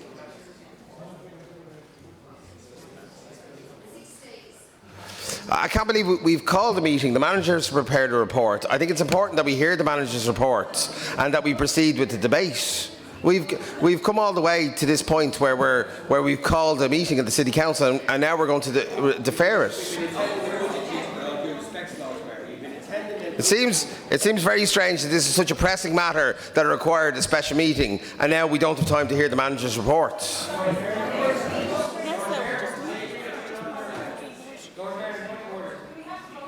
Councillor Lacey.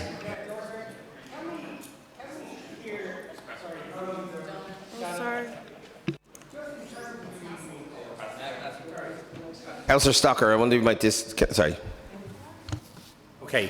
We've called a meeting, or the Sinn Féin group called a meeting. It's a legitimate issue, an important issue. The manager has information. Is it not best that we at least hear that information? And even if we adjourn immediately after, it will have informed us for a better meeting on December. Okay, can I propose to the meeting? Can I propose to the meeting we park Councillor Lyons' request for the moment, that we proceed with the manager to give us a report, and we proceed with the meeting. Manager. Sorry, Lord Mayor, are you saying after the manager's report the debate continues? That would be a matter for the meeting, but I think Councillor Lacey has suggested that we hear from the manager. I think that's in order. Sorry, I'd have a difficulty with that, because if the manager gives us a report, there will be issues that I'll take exception to in that report, and I'll be insisting that we have an opportunity to respond to them. Members, let me be clear. Lord Mayor, I'll clarify my proposal then. I'll clarify my proposal so that all of us, on whatever side, can be better informed, that we hear the report from the manager. If councillors have questions that will inform all of us better at the December meeting, they have a week to put in those questions or ask those questions, and then we can have a better debate at the December meeting. So I propose that we hear the manager's report. I'm letting myself down by being too helpful. I have a proposal to have a special council meeting. Can I give Councillor Doolan 2 minutes to proceed? Paul, Chair, I withdraw my proposal to adjourn the meeting. Thank you, Councillor Lyons. Councillor Doolan. Gormaga, finally, I appreciate we received the report today, and I appreciate Brendan taking time to send it, and I went through it in some detail. But a special meeting, we felt obliged to call this special meeting, in all fairness, to shed light on the recent O'Devany Gardens deal. The proposal that was voted on at the November meeting was fundamentally flawed, we believe, and it was based on false promises that were not binding. The commitment to buying private apartments at market value was to remain non-binding. A third of the funding for this would have to be accessed by approved housing bodies, as we said on the night of the debate, which will be funded by the public exchequer. The starting revelation that there was no engagement with Minister Owen Murphy is shocking, and was only accessed after FOI was submitted by Owen O'Brien TD. It is a result of a dangerous cocktail of arrogance and ignorance by Fianna Fáil and the allies in the ruling alliance. We firmly believe that the non-binding nature of the agreement makes the 183 null and void, and the basis for which it was passed at the November meeting. There was much noise made about the commitment to buy the private apartments and then to rent them back at cost value. That is now proven to be false. It's not binding. There's no legal arrangement in place, and even today's report says that. It says that the ultimate sale of these units is solely a matter for the developer, so there is no legal binding, and it also states that the original disposal was based on affordable purchase of units. And again, we dispute that the cost is affordable. Even within the 183, they're not affordable. So the question here tonight, with the knowledge we have now, do the ruling alliance, particularly Labour, Social Democrats and Greens, do they still support a non-binding agreement of the 183?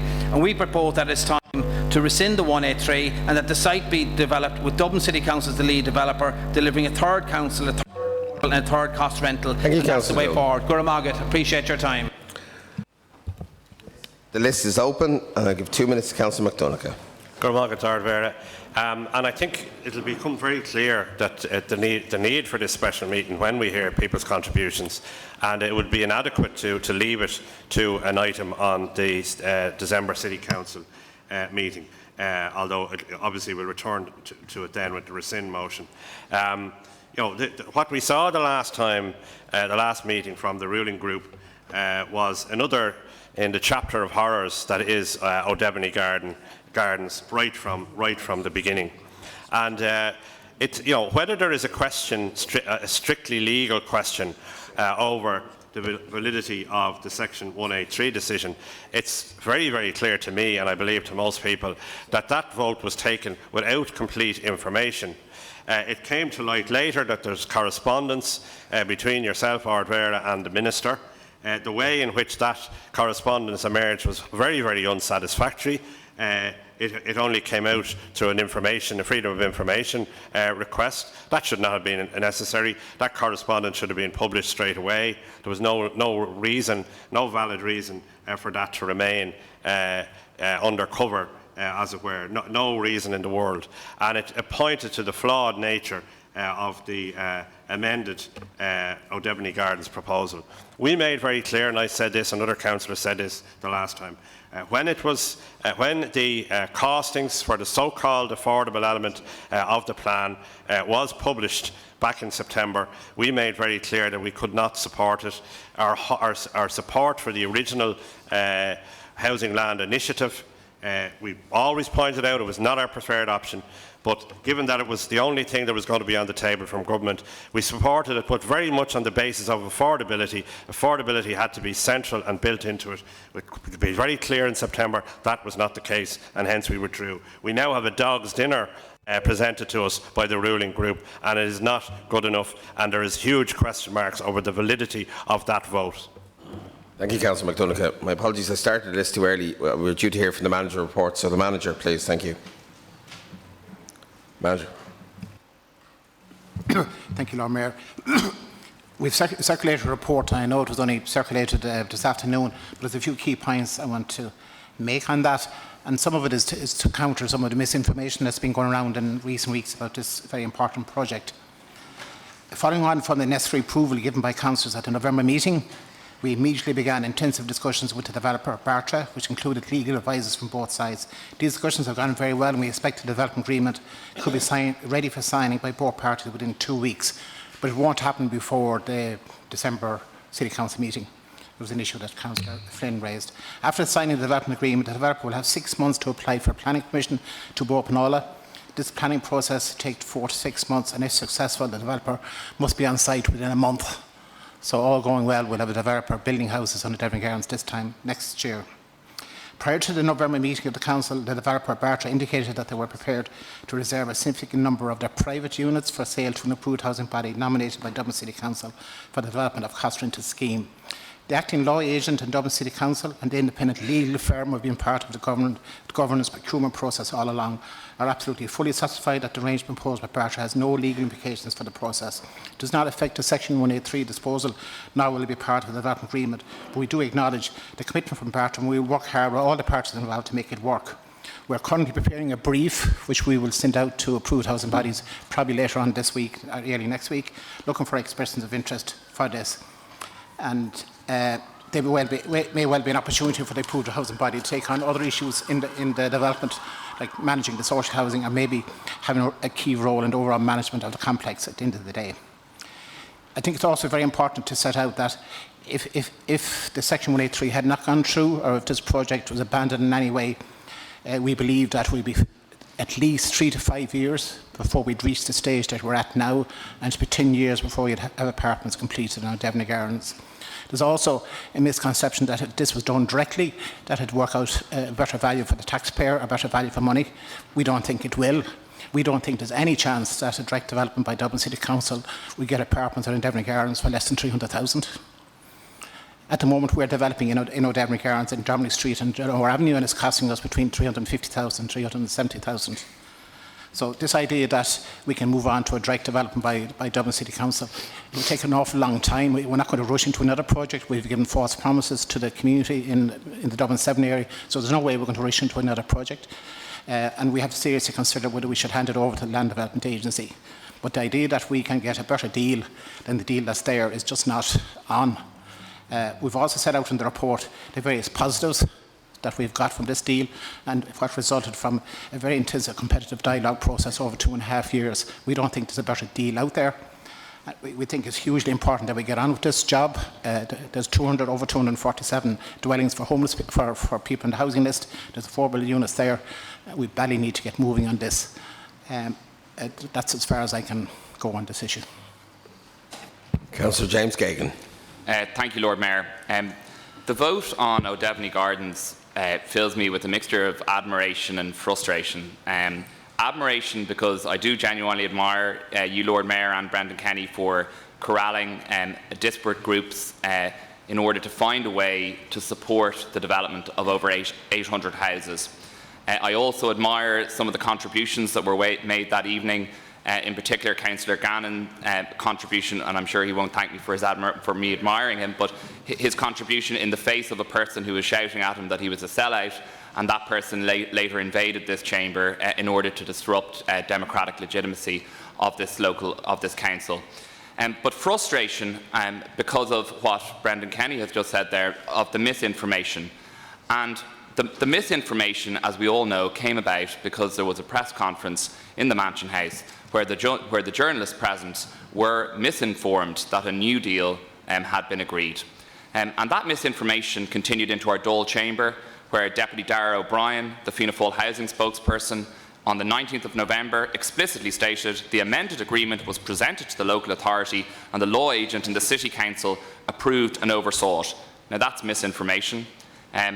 Councillor Fitzpatrick, who according to Deputy Darragh O'Brien brokered this deal, not anybody else might I add, it was Councillor Fitzpatrick who brokered the deal, she spoke on Sean O'Rourke's show and the less malicious charge of misinforming the listeners of Sean O'Rourke, and what she said was that Brendan Kenny's basically amended the agreement to reflect the inclusion of an affordable cost rental element. I'd invite everybody here in the chamber to take a very close look at the Section 118 report, including the addendum that was subsequently sent by email. There was no substantive change to the Section 118 report, which we all voted on, to include a cost rental element. It does not exist. It is a side element to which they're entitled to pursue, but it did not form part of the agreement. And that was the cause of the misinformation, and it's regrettable that it occurred, but I'm hopeful that this rescission motion does not pass. Thanks. Thank you, Councillor Geoghegan. Councillor Catherine Stocker. Thank you, Lord Mayor. So, I and we in the Social Democrats engaged in good faith with a very inadequate deal that was left as a legacy to us by the previous Sinn Féin ruling group and the Fine Gael housing minister, a deal which allowed for 50% private development on public land, a deal we should never have been agreed with to in the first place. But in light of that, we engaged with the Minister to ask him to develop a public housing model that would include affordable purchase, affordable rental and social housing for the city. He declined to do so. We moved forward with the inclusion of the affordable rental component to try and put pressure on the Minister to develop such an affordable rental scheme for the city, bearing in mind that St Michael's was announced in 2018 and there has been no action in terms of an affordable rental scheme since. We worked on alternatives to try and include an affordable rental component. The intervention, however, which amounts to nothing more than a strop of the Housing Minister, Owen Murphy, makes it clear that he doesn't believe in the principle that affordable housing should be provided in this city. He does not believe in public housing for Dublin City, and he is happy to leave it to the market to provide, despite soaring costs and ruined lives. In light of that intervention, I now find it highly questionable, and having engaged with the housing executive and on whether affordability can be achieved on those housing units with the Department of Housing actively and the Minister actively blocking it. And the solutions I've heard are not convincing me. They include using HAP within the units or potentially selling some of the units. So I have to say, have serious concerns about how this scheme would redefine affordability in our city and if it is something we can progress. Councillor Donna Cooney. Thank you, Ardmara. We were yet again, we have to lay the reasons for this firmly at the foot of the Minister, Owen Murphy, because we went and we asked for our policy, which is cost rental, to be brought in And, you know, that is the policy. People elected us based on that policy, and that is the policy now of this Dublin City Council. I know it's something that you know, that the manager is in favour of as well, because we've had the Vienna housing model. You know, we've had seminars and conferences and exhibitions on it, but we will not be allowed to do that because the minister doesn't favour the equality. He thinks, you know, people that get up early in the morning should have a different type of housing than those that also get up in the morning but can't afford to buy a house and are on the housing list. But what we did here was try to at least come up with something, you know, that was better than the deal that was first of all presented to us, on the basis that we weren't going to be given even money to be able to cost the interest over the 3 years that it would cost us to build it. If we were to build it ourselves, we can see we've just had the budget there, that we've actually had to find ways to be able to do what we're actually presently doing, not being able to, not getting any funding from the government in terms of our voids, only 200 out of the 800 and something voids that we're able to build. So how can we, you know, how can we cost this? I ask those that say there's another solution to this besides, you know, having a new government. How can we cost this? And I've asked those, give me the solutions and I'll take them on board and I'll listen to them. But I can't see any other solution than this. And I do believe that they don't care, the developer, who buys those. And we can buy them all up, you know, if we have that. And they can't stop. They cannot stop the government. If you're an approved housing body and you meet all the criteria and they are interested in buying them because they said they're about the price that they would normally be paying, so there's no reason. And the people that live in those houses, they're going to be getting good quality housing, the same standard throughout. And in fact, the private element of this, in terms of the ones that we're even going to buy, is only 20% of the land. There's also going to be 20% of the people are going to be taken off the live register for working there. There's a community and an arts centre. It's all in the document here we have here. It says here, social labour clause, which aspires to a minimum of 20% of workers of the site to be taken from the live register. Thank you, Councillor Cooney. Your time is up. Councillor Dermot Lacey. Lord Mayor, we're a housing authority. We're not the Department of Finance and we're not the Department of Public Expenditure and Reform. I will use any measure, vote for any measure that delivers more social and affordable housing to people of Dublin. I don't owe those departments anything at all. I owe the citizens of Dublin. I'm very proud of the deal in relation to O'Devany Gardens. I'm very proud that we overturned the previous Fine Gael Sinn Féin deal to make 50% of the site private, because that's the reality. That's the reality of the deal that you. That's the reality of the deal that you signed up to. That's the reality of the deal after 5 years of Councillor Doolan as chair of the Housing Committee. You delivered 50% to private resources. That's what you wanted. That's what you want to do. Members, and it's extraordinary, Lord Mayor. I'm almost tired asking you to give each other respect. It is extraordinary to see Sinn Féin and Fine Gael tonight and over the last couple of weeks trying to overturn a deal that delivers 800 new homes to the people of Dublin in a very fair allocation of percentages of affordable rental, private and social. That's a deal that I believe that we can stand over. There are no false promises. And you know, to hear the Sinn Féin people in particular, because I expect it from Fine Gael, that this deal is not right because we didn't consult with the most failed Minister for Housing in the history of the state.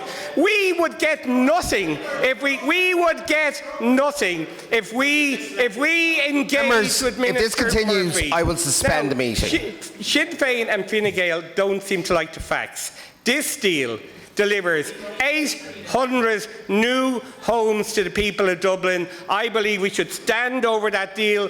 The manager has outlined that delaying this would delay it by 5 years. Now, if Fine Gael and Sinn Féin want to deny the people of Dublin 800 new homes for another 5 years, be it on your heads, but I'm not going to do that to the people of Dublin.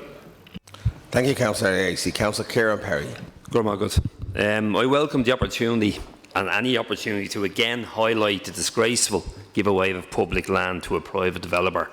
I've listened to Brendan's report and it's add nothing to the arguments we've already had. Both Brendan and someone else has mentioned misinformation, but neither have actually highlighted any misinformation. So to be clear, as has been proposed on the original proposal, the developer will now get the land for free.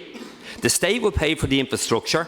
There will be no charging of development levies, and the developer will be allowed to make a financial killing on these public lands. And remember, while we're giving away these lands, there's over 10,000 people in emergency accommodation, with 4,000 of them being children.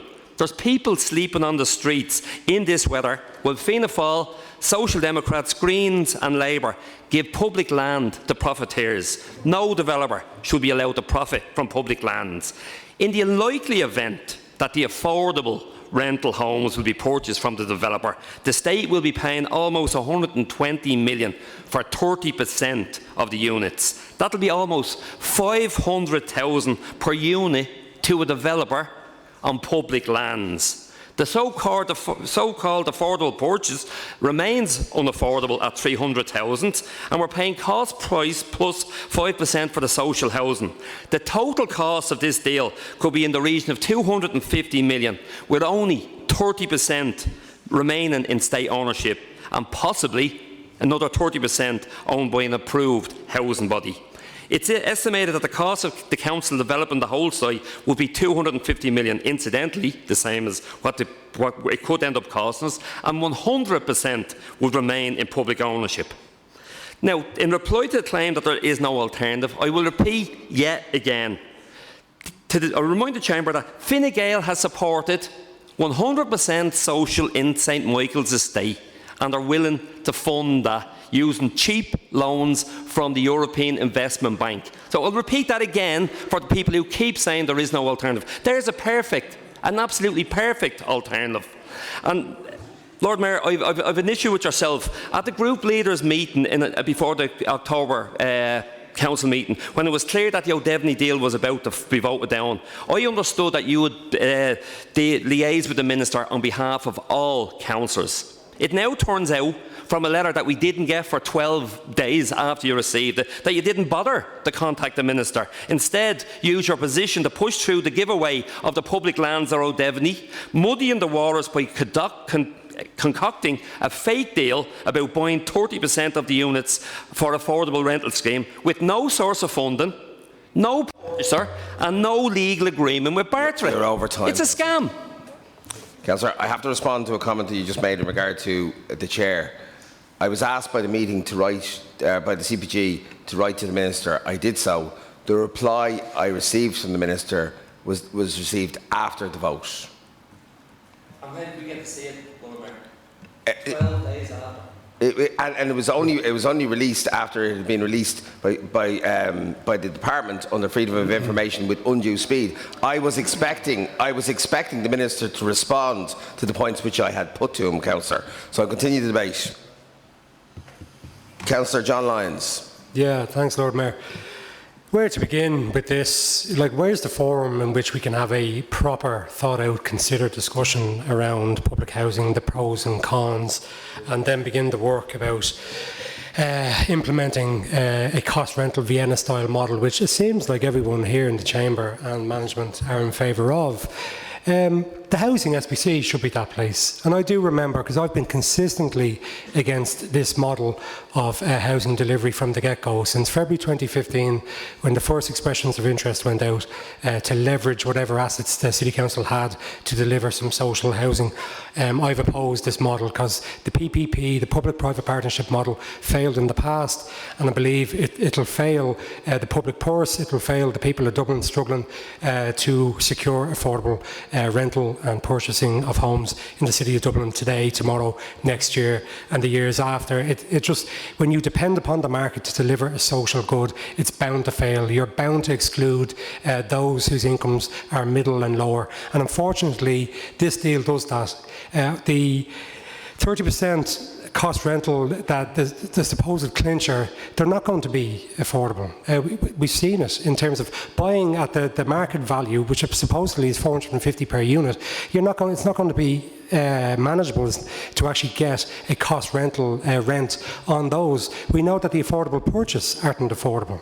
So they are not in any way, shape or form going to be affordable. So we could quibble over the model. If it was actually to deliver affordable housing and social, there would be some value and merit to the arguments, but unfortunately there's not. And what I would hope is that we would have an honest discussion about what's going on. Yes, local government is weak compared to national government. Yes, we have a highly centralised governance structure. It's adversarial. They do dominate us at the Custom House. But when Sinn Féin were the lead group with Labour and the Greens, and now with Fianna Fáil as the lead group with the Soc Dems, Labour and Greens, this plan has been, in both those terms of the Council, and I'll finish on this, Lord Mayor, this plan has been described as a bad deal, but the only one on the table. I think that argument, that line of argument, can't continue. I think this is a turning point, Lord Mayor, and that we have to look at it and think it's not going to actually achieve the goals set out by the well-meaning councillors on the other side of this chamber. Thank you, Arver, and I'm going to begin again by thanking Brendan for the work he's made over the past 3 years on this and the diligence he showed over the last couple of weeks in terms of being responsive to councillors, and once again today with this report that we have before us. Look, I know what I voted for a couple of weeks ago. I know the reasons why I voted and the motivations behind it. At the time I voted for it, the 30% cost rental was absolutely a factor, and so was the absence of an alternative in my mind. But I also fully appreciate that in the intervening period, Sinn Féin have colluded with a Fine Gael minister in this form of weird doubling the grievance group they have going on to make this a lot more difficult than it was a couple of weeks ago. But I suppose I have to commit myself to the idea that the minister we have currently may not be the minister in 6 months, and having homes where people will actually live is better than otherwise. But there is a decision that has to be taken by this council, and I welcome the fact that we're going to have another vote in December. And I think that people need to accept the fact that now we have to make a decision. I'm pointing at Sinn Féin there. No longer is it acceptable just to march at people up a hill. Actually tell them the truth about what you're saying. There is no alternative. Sinn Féin keep talking about how we have the only viable alternative. Why haven't we seen it over the course of the last 4 years when you were pushing this if it was so viable? We simply haven't. So be honest with people. If you're going to rescind it, tell them the motive, tell them what the consequence of that rescind will be. The logic seems to be that the minister intervened here and said he wasn't going to fund 30%, and by some weird notion that somehow culminates in he's now going to fund 100%, and we'll have what they have in St Michael's. And even the cost of the cost rental on St Michael's estimate at the moment is just under 1,300, according to estimates given financial options open to the council. I mean, that's not going to be accessible to everybody. So these are decisions that are before us. There has been some talk about misleading. There was no misleading in the council. When this was presented a couple of weeks ago, nobody voted for it based on their contributions. Councillor Finn very dramatically ripped up the document, so much was he not misled by this whole situation. So even the information that was being presented to us is misleading the general public. We'll finish in terms of Sinn Féin talking about how they changed their mind in September. The contribution Sinn Féin gave to the area committee meeting in September when this was brought to us was thus. It said, the Sinn Féin representative said, this is not the best plan that we could have delivered, but it's the only deliverable plan we could deliver with a Fine Gael government at the table. And that was basically after the affordable options has been given, all the information is received. This was Sinn Féin's position after that point. Lads, come on, people's lives are talking about here. Thank you, Councillor. Councillor Ray McAdam. Thank you, Lord Mayor. At the outset, Fine Gael councillors will not be voting to rescind the Section 183 proposal next month. It's very clear. I want to make that point very clear. We're the only party in this chamber who have been crystal clear in our support for this project. Secondly, just let me remind particularly new members. In January 2017, this council voted by 53 votes to 8 to adopt the Land Use Initiative. Sinn Féin, Fianna Fáil, Fine Gael, Labour, Dermot, and your fascinating rewriting of history, and the Greens, Donna. Your colleague, the MEP, and others voted in favour, as well as independents. And thirdly, the Section 183 we voted for earlier this month was purely on a split of 50, 30, 20. No matter what side deal was done, the Section 183 legally is on a 50, 30, 20 split. So when the development agreement is signed, the planning application to be lodged will be on a 50, 30, 20 split. So Mary and Joe, you might want to correct your leaflets that you're circulating locally. So I just want to ask 6 questions, Lord Mayor, that I asked at the last meeting, not of the management, because it wasn't the management that negotiated the deal. According again to Mary and to Joe, it was yourselves that negotiated the deal. So I want yourselves to answer these questions through the Chair. 1. Has a preferred approved housing body been selected by the agreement parties? Sorry, Councillor. Sorry, Chair, I'm sort of entitled just so that questions. just so that you're not under the misapprehension, there's no opportunity for you to question your colleagues. You have an opportunity to question the officials, and you have an opportunity to make a contribution on the colleagues. So there's no opportunity to question your colleagues. I do hope you'll give me the opportunity to get my time back, because this is why it's important for these questions to be asked. Because you and your colleagues, through yourself, Lord Mayor, using the corporate entity of this council to make a political press conference in the Mansion House, said that it was yourselves and the Dublin Agreement that negotiated this deal. And what we were asking for is clarity on the aspects of that deal. And what Minister Murphy has said publicly are the very questions that I asked in this chamber earlier this month. So again, has the approved housing body been selected by the agreement parties? Has a firm sale price per unit been agreed as part of the Dublin Agreement side deal with Bartra? What engagement has been had with the Irish Council for Social Housing regarding the 2018 Eurostat ruling, that the impact that has for borrowing for approved housing bodies? Has the agreement parties engaged with the Housing Finance Agency with regards to the financing of your side deal? What subsidies have been agreed by the Dublin Agreement parties for each unit in terms of the rental cost once you have purchased the units? And then finally, Lord Mayor, can I just ask, why was it when you came to myself and the likes of Councillor McGrattan for the seeking support to defer the report in October, that you said you would do this on a cross-party basis and that you would facilitate a meeting of group leaders? Then you decided to go down the route of a partisan approach and adopting just simply the coordinating group or the Dublin Agreement parties. So can someone please over there answer the honest questions that we're putting? And as I said at the meeting 2 weeks ago, we are asking these questions in an effort to be constructive. Good Lord Mayor. Councillor Mary Fitzpatrick.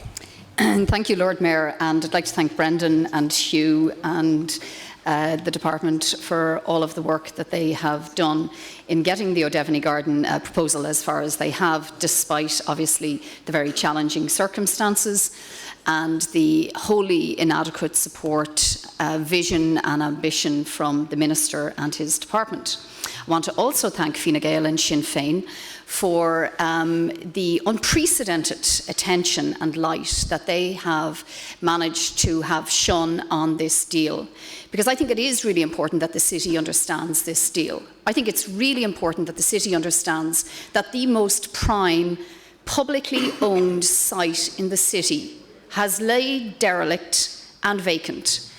And that now, when there is an opportunity to produce and to provide 824 residential units, sports facilities, community facilities. You can mutter away all you want, Councillor McAdam, but I can tell you this, your constituents and my constituents and the people of Dublin Central ask two questions. They ask, one, why didn't the government just fund the deal? Why didn't the state just deliver the homes? And why, oh why, are Sinn Féin and Fine Gael blocking a deal that will deliver more than 824 homes, that will deliver a community facility, that will deliver a creche and playgrounds and roads and public spaces, and will, most importantly as well, deliver apprenticeships and employment? This isn't a done deal. This is far from a done deal. But if any councillor in this chamber takes their responsibility seriously about delivering housing in this city for our citizens, they'll get behind the deal and they'll call on the Minister to publish an affordable rental scheme and to actually make this a reality so that working people in Dublin can live in homes that are provided by the state on public lands. Thank you, Councillor Fitzpatrick. Councillor Joe Costello. Thank you, Lord Mayor, and I too want to compliment the manager and all of the people who have been working so hard on this over a period of 3 to 4 years, trying to get O'Devany Garden going after 20 years of semi-dereliction and total dereliction for the last 15 years. I consider that the manager's report has clarified the situation. It's exactly as I understood it. The only thing he has left out is the 5% apprenticeship, but I'm sure that's included in the 20% local employment from the register. I don't think any of us would have started from here if we were starting again, at least the new people on the council, but this has been carried forward.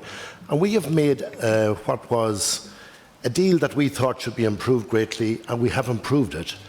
We have changed from 50% private to 50% affordable. Now we have 80% between social and affordable housing.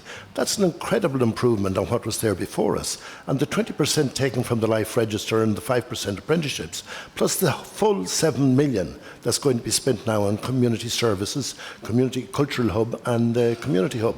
That's an enormous improvement on what the situation, and there are other improvements there in that deal as well.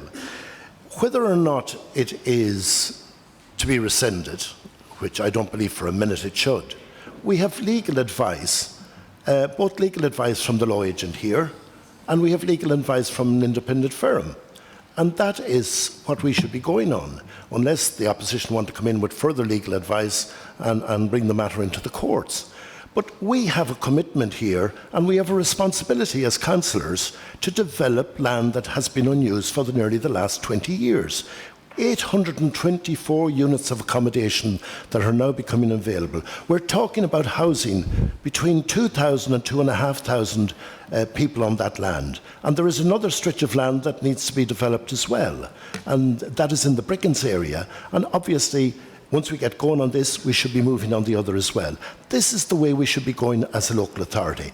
If I had my way, it is Dublin City Council that would be building all of these houses, that we would be getting funding from the government. But the Minister says there is no shortage of funding, and at the same time he denies us the funding that we are seeking. So I really can't stand a situation like this, where Sinn Féin is coming in behind the coattails of the Minister and trying to destroy this deal now, and we need to get it implemented as quickly as possible. Thank you, Councillor Costello. Councillor Paddy McCartan.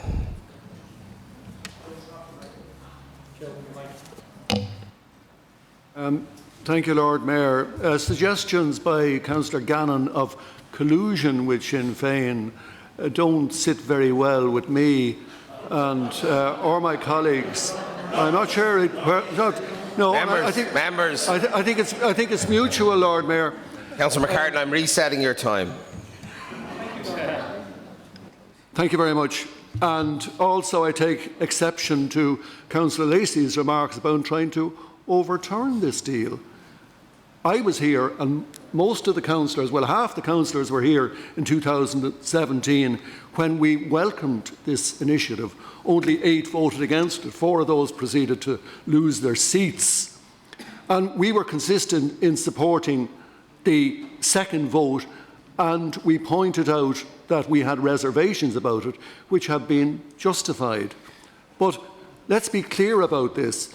Dublin City Council is not selling this site and is certainly not giving it away. We're using the leverage afforded by state-owned lands, and we are entering into a comprehensive development agreement with the preferred bidder to deliver what was approved by the City Councillors in 2017. While 50% of the units will be sold by the developer, this represents just 22% of the land, the value of which has been fully leveraged to support the delivery on site of the social and affordable homes. And the problem with the Dublin Agreement, when a number of councillors announced that they had secured an agreement to purchase 30% of the units available at O'Devany from the developers' private units, this doesn't affect the last night's vote to support the delivery of the project, the 50-30-20. And it's very surprising that the councillors in question decided to make such an announcement without any prior engagement with the much maligned Minister Murphy. Particularly so when Minister Murphy's offer was to meet a delegation of the Council in relation to O'Devany. And no information was forthcoming from the councillors in relation to where the councillors had secured the very significant capital funding required to purchase these homes. In short, this preferred way by the Dublin Agreement They have no funding, no legal standing, and will not impact on the decision to proceed with Thank you, the Councillor development of its McCartan. current terms. Councillor Larry O'Toole. Lord Mayor, just on a point of order. Lord Mayor, earlier on in the meeting, Councillor McCartan asked for a copy of the letter from the Minister. But I ask now for a copy of the letter from the Minister offering us a meeting. Councillor Larry O'Toole. You quite finished? Finished, yeah? Very all good. Ard Vera. I just want to dispel this myth that Sinn Féin and Sinn Féin alone put the last deal together. I want to remind the meeting and some of the people who were not on the council at that time. The corporate policy group at that time, which included all of the parties and others at that time, agreed the deal. Councillor McCartan pointed out that a big majority on this council at that time, in 2017, agreed it. Sinn Féin fought hard with all the other parties at that time and delivered increasing 10% social affordable to 50% social and affordable, Lord Mayor, which was a huge achievement by everyone in the council at that time. I'm taking no credit for it, for everyone in the council at that time. And since then, remember, we have delivered a St Michael's model, which will be delivering social and real affordable housing. Councillor Fitzpatrick, this thing that the Alliance have come up with, it's a sham. It doesn't stand up, and I can guarantee you it will never, never, ever be delivered. And the people of Devony Gardens and the people waiting on homes will be waiting longer because of this sham, just because a few of you wanted to push the boat out. Thanks, Lord Mayor. Councillor Deirdre Heaney. Look, in 2017, the Sinn Féin group urged everyone to support the deal, particularly Councillor Doolan. You know, and in fairness to him, you know, he believed in the deal that was reached. I'm really glad that we voted in favour of the agreement, because people who have been living, I suppose, facing a derelict site now have something positive to look forward to. And I think if we all were honest with each other, we would all agree that this is a really, really positive thing and that we move forward positively. The members of the Dublin Agreement Group really did put a huge amount of effort into trying to achieve what we achieved here with this deal with the manager. And we're, you know, as has been said before, it's not a perfect situation, but yet it is a situation that we can all positively identify with, because we're going to provide houses for people. Dublin City Council, I just want to go back to something that the Minister keeps referring to, and that is an affordable rental. And I believe that the Minister is really pleased that we voted in favour of the deal that we voted for, and I understand that there are political issues arising around elections upcoming, and that's fair enough, and we all kind of need to, I suppose, take a little step back. But just to say that in 2018, Dublin City Council purchased 300 private houses at market rates on the private housing market. So we are able to make those houses available to our tenants at affordable rents. So there's nothing new here in the state purchasing properties at market value and providing homes for people at affordable rents. So I do believe. Thanks, Robert. Sorry, I do believe that the Minister and the AHBs will come up with, I suppose, a solution that will provide affordable rental for citizens on this site. Councillor Seamus McGrattan.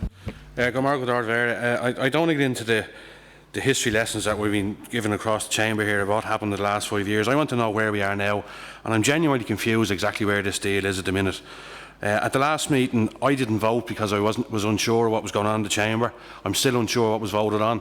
I'd like to thank Ruth and the officials for clarifying when I rang the next morning, but I will be concerned about the validity of that vote, Hayden. Lord, if you're happy to stand over, I'll accept that, but I genuinely am unsure what was passed that night. I want to know, Section 183 we voted on, is that legally binding? Can that be changed? Because there was no amendment put to that at the meeting. There was an amendment put to the report, but does the 183 change? If we do change the 183, are we open to legal challenge from the other bidders? That's something that could happen going forward. The issue about funding from the Minister, it's unclear what's going to happen there. What happens if there is no funding from the Minister? So these are questions that are open now, not in 2014, 2017.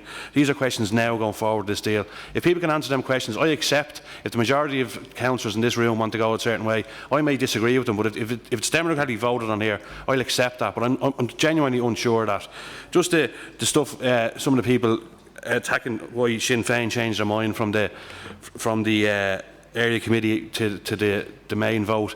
It's quite clear that people look back at that meeting was the question of affordability. I don't believe there's any affordability in this scheme, and that's down two reasons. One, the main reason is down because the lack of the government to bring in a proper scheme. If that scheme had been in place, we could have gone forward. This could have been the pilot for that, and we could have genuinely delivered affordable homes on this for people. But there is no affordability scheme, and there is no affordable, in my view, affordable homes in this deal. Thank you, Councillor McGrattan. Councillor Nisho Murray. Just, I think people are trying to lay everything at Sinn Féin's door here. In 2017, we did, in reality it took 2 years of this council to come to a kind of that deal in principle in January 2017, and all parties across the political spectrum endorsed that deal. So I don't buy for a minute this attempt to lay some sort of a deal at the door of Sinn Féin. And funny, in all the discussion now, we've missed what Brendan just said there. People haven't realised what Brendan Kenny said was that if the City Council was to do this direct build, they will not be able to build those units for 300k. The City Council going direct labour will not be able to deliver the units for that price. Okay? Now, I met a City Council tenant who lives in Rory O'Connor house, and I asked her about units and where the units come from, and she's interested, and she doesn't care where the units come from. She doesn't care. She just wants units, and she wants a social unit. So she wants to move out and move in with her family into a social unit, and she aspires to an affordable unit if the husband gets a better job. And God forbid, maybe private housing at some stage in the future. God forbid, if she keeps doing well. So I'm just asking, Lord Mayor, you as political leader of the Dublin Agreement, I want to see detailed papers on the table here by 1 p.m. on Monday, the 2nd of December, as to how you are going to do two things. Number one, tie up a deal with an approved housing body, and number two, including funding, by the way, Ardvera, and number two, what's the price going to be with Bartra? Let's get those papers. If there is a deal on the table, let's get the papers here by 1 p.m. on Monday, the 2nd of December, and we'll have a proper debate. Councillor Pat Dunn. Lord Mayor, I want to refer to the report that we got this afternoon from the manager, in particular on where he states there is no plan B. Therefore, we go right back to the drawing board. I don't accept that. And I'll tell you why. Somebody has the plans. The plans are there. The work was done. We can proceed as the developer, even if it meant purchasing those plans from whoever has them. So you don't go back to the drawing board. We don't have political will here to actually deliver public housing on that site. That's the impression I'm getting from this report. I want to go back to the point that was raised there about costings. To suggest, without any proof, that we cannot build on that site at least the same costs as the developer. I want to know why. I want to have a look at that. Is the developer going to pay low wages? Is he going to take shortcuts? We need facts before the December debate, particularly in relation to the costings. When you compare this, I think it's 350 to 370,000 figure that's quoted in the report, Brendan, you don't state where that is. The economics of scale in relation to this development would bring the unit costs down. So I think to everybody, regardless what side of the debate you were on, we need to see an estimate of what it would cost for us to build on that. I want to go back to refer to the Minister's letter, where he says, refers to the statement that was made by the Dublin Agreement parties in advance of the November vote. And he says that statement was made without any prior engagement with myself or my department. I would also note that a recent offer to meet with the Council delegation well in advance of the vote on November the 4th to discuss this issue was not taken up. Are you telling me you've made this? Are you telling me that you decided that you had a deal, and the Minister then is clearly able to say there was nobody engaged with my department? We want this clarified, Lord Mayor, before the rescind vote. Thanks, Lord Mayor. I'm just wondering why you made up the deal without any kind of consultation with the key stakeholders. You know, that you went on a solo run and unilaterally and kind of hoodwinked us as such without checking the whole thing out with the key stakeholders. And just in terms of the change that you're proposing, could that leave DCC under financial exposure, and that the preferred bidder or other such bidders may have legal retribution if this goes ahead? In relation to the Section 183 vote, can the manager confirm if that was on the 50-30 ratio or the 30-30 or the 30-30 2020 ratio? If you could confirm that, that would be great. But as I said, the key point is I just can't understand. You might be able to enlighten me as to why you went ahead without checking with the Minister and the key stakeholders, the approved bodies, etc. And I'd concur with the previous speaker, Nisha O'Murray, that we'd like to see this deal in writing, legally binding contracts, etc. on the table. Thank you. Thank you, Councillor. And from my own contribution, apologies, actually, Councillor Ring. Going Eshgale, Ordware, I just came in late, and it was only when I was listening to the last couple of contributions. If we are getting some questions answered, I'd just like a couple of questions answered. How much per square metre does it now cost to build a house? It's certainly less than €2,000 per square metre. 100 square metres is a decent sized house. So it would appear to me, if you're not paying for the land, you can build a very, very decent house for between 200,000 and 300,000 euros. The other thing I just want to check, and maybe the manager would, we've heard this 22% thrown around a few times, that the private element is 22%, but of course it's 22%, as is the rest of it, because 40 to 50, over 50% will be public roadways, the community facilities, etc. So could we just dispel that myth that somehow the private, if they are ever built, will be in some little corner of 22% of the site? Tell us how much the size, the percentage that the social and affordable houses are also taken out, if we could get that answer. The other myth I want dispelled, if the manager would mind doing it, is this 50-30-20. And Councillor McAdam said it 4 or 5 times. It's actually 54-25-21, because the 56 units that are being built at the moment, unless they're being built by barter as part of this deal, have to be taken out of that particular equation. And maybe the manager could indicate whether or not it is barter and where it's part of that development that he's doing, that's being done, because it's just annoying when you hear this 50-30-20 when it's not actually the right figure. The other thing is the manager said it could take 5 years to get to the same position, but it took only 3 years to get to the position we're in now. So just being fed this little bit of propaganda, and maybe a few answers would clarify that. Gordon Moglet, and thank you for letting me in, Lord Mayor. Thank you, Councillor Ring. And as I say, for my own contribution, I think in many ways there's a lot of councillors in this chamber who know better, who've forgotten how national, local government work, how reports are put here before the chamber and how we vote on them. Councillor Lyons asked a question about where the forum was to discuss public housing. Well, the answer to that, unfortunately, is in the Dáil. Affordable rental is set nationally, an affordable rental scheme is set nationally. The low income limits for social housing is set nationally. The HAP scheme is a national housing policy. The Rebuilding Ireland home loans is a national housing policy. The commitment to only fund 30% of this site was a national housing policy by a government minister. And I have to say, after the deal being passed, I was taken aback by the tone of the minister's letter, which spoke about comments made, political comments made, rather than the report which the housing manager had prepared and put before this meeting, which the law department had sought advice on, and which used the minister's own housing policies, which are all have legal standing, in order to pass a report that was passed by all the city councillors who voted in favour of it, i.e. a majority.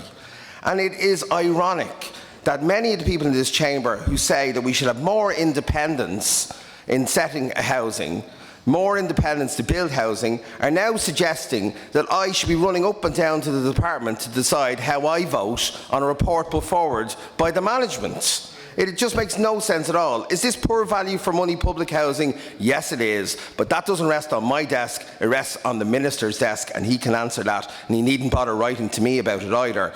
When we voted for this, we voted for the principle of affordable purchase with less information than we have on the affordable rental. Don't forget, we voted on the 50-20-30 not knowing what the 20% was. And the only thing that needs to happen for this deal to happen is that, and I share Councillor Stocker's concerns with the minister's approach to this, he just needs to fund the purchase of the 30% as he does on other sites, and he needs to publish a national affordable rental scheme, which he says he will do. So I don't see the issue with it, and I have real problems in a minister for unhousing, because that's what's happened over the last 2 weeks. It's been political strops trying to undo a decision of this council. And can I say to the charges of me acting politically, I make no apologies where opportunities to lead in this city are available. I'll step up, and I recognise the other councillors who step up as well. We talk about needing a stronger mayor, a stronger local government system, and yet this chamber has spent most of tonight suggesting we should be something else. Politics is not about the game, it's about the work, and our work is delivering housing. That concludes the debate. Oh, sorry, Manager, would you wish to respond? Just to deal with some of the questions early on, Councillor Pat Dunn mentioned about going back to the drawing board.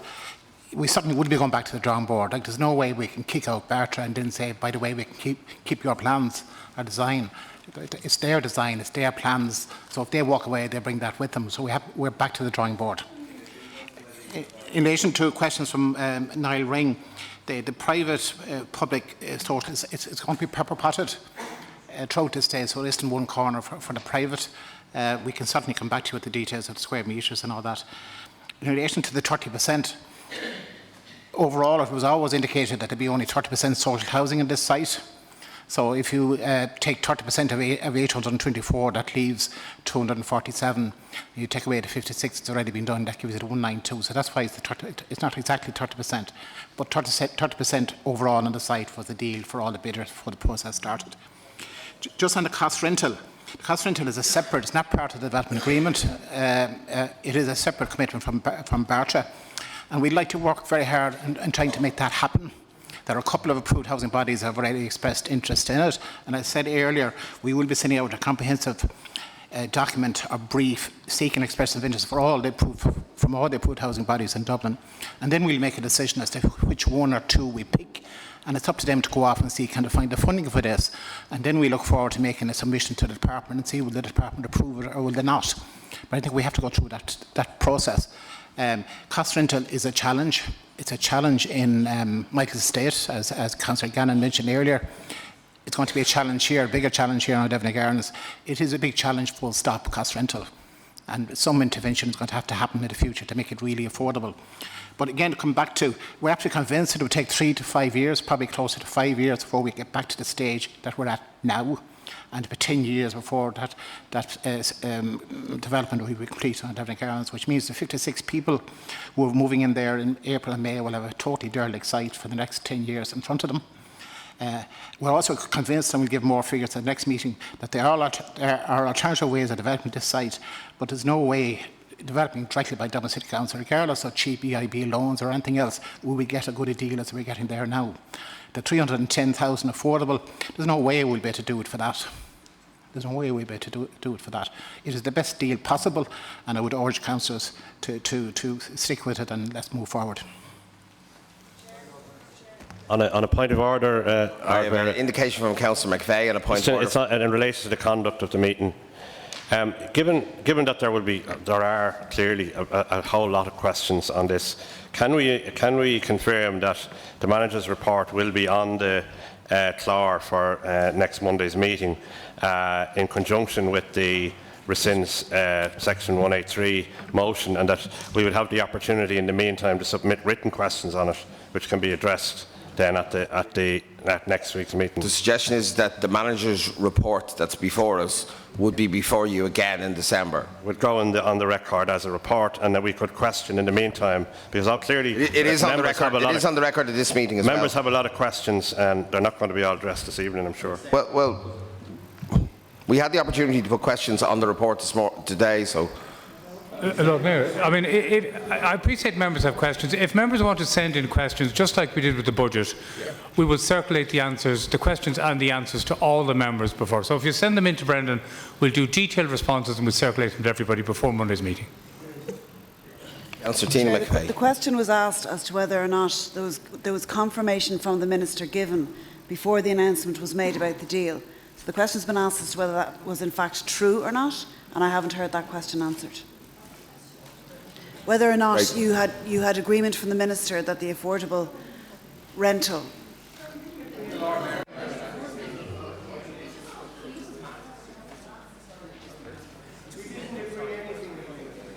Can we allow the manager to respond? Members, could I just ask you to take your seats for a moment while the manager, the meeting proceeds. Councillors ask the question, managers responds. We did not, officials did not have any interaction with the Minister prior to the meeting, because it wasn't clear that the vote was going to be carried until 9:30 on the Monday night. So it is the case that when that deal was announced, there was absolutely no communication from the Minister that it was a viable proposal. No. So basically, we voted in the dark. But we're getting mixed messages.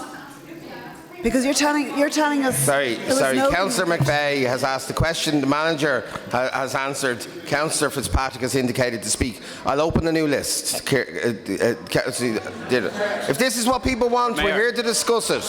Lord Mayor, point of order. I'm happy to discuss it all night. Councillor Fitzpatrick. There's nothing wrong with this deal, and I'm happy for us to defend it all evening. Councillor Fitzpatrick. Councillor. Some of these. Councillor McVeigh, the Lord Mayor had communicated with the Minister on 2 occasions, so there's 4 letters in total, right? The reality of when the vote was taken is that it was taken in the context of a Minister who was refusing to fund an affordable rental scheme, who has failed to produce an affordable rental scheme. So that is the context within which we made our decision.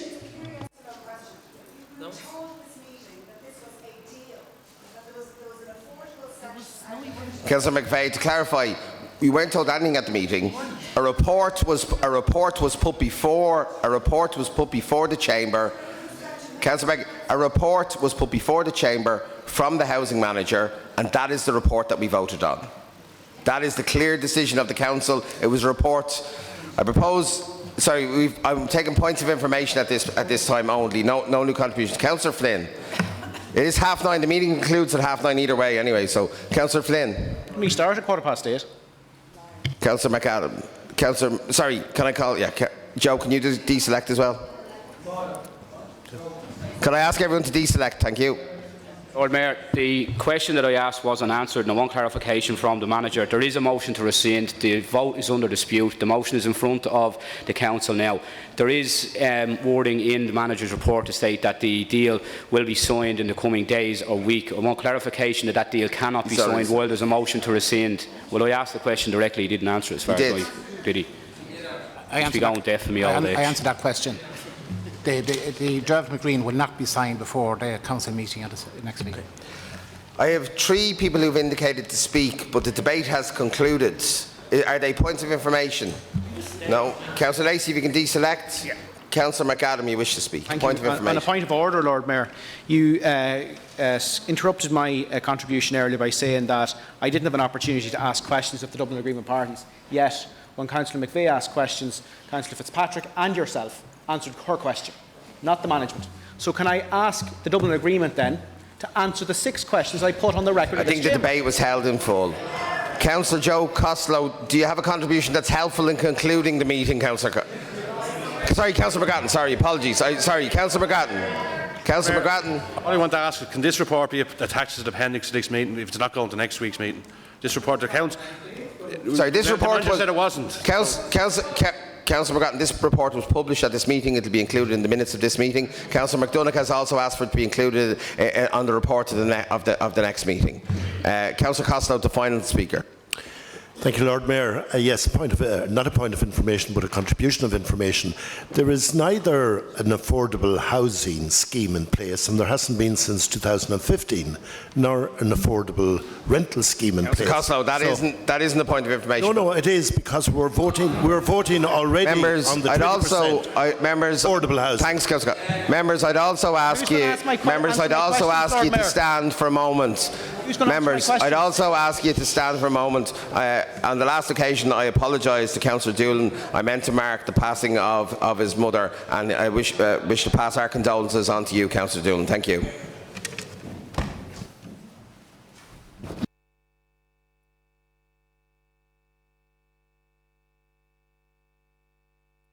Thank you, members.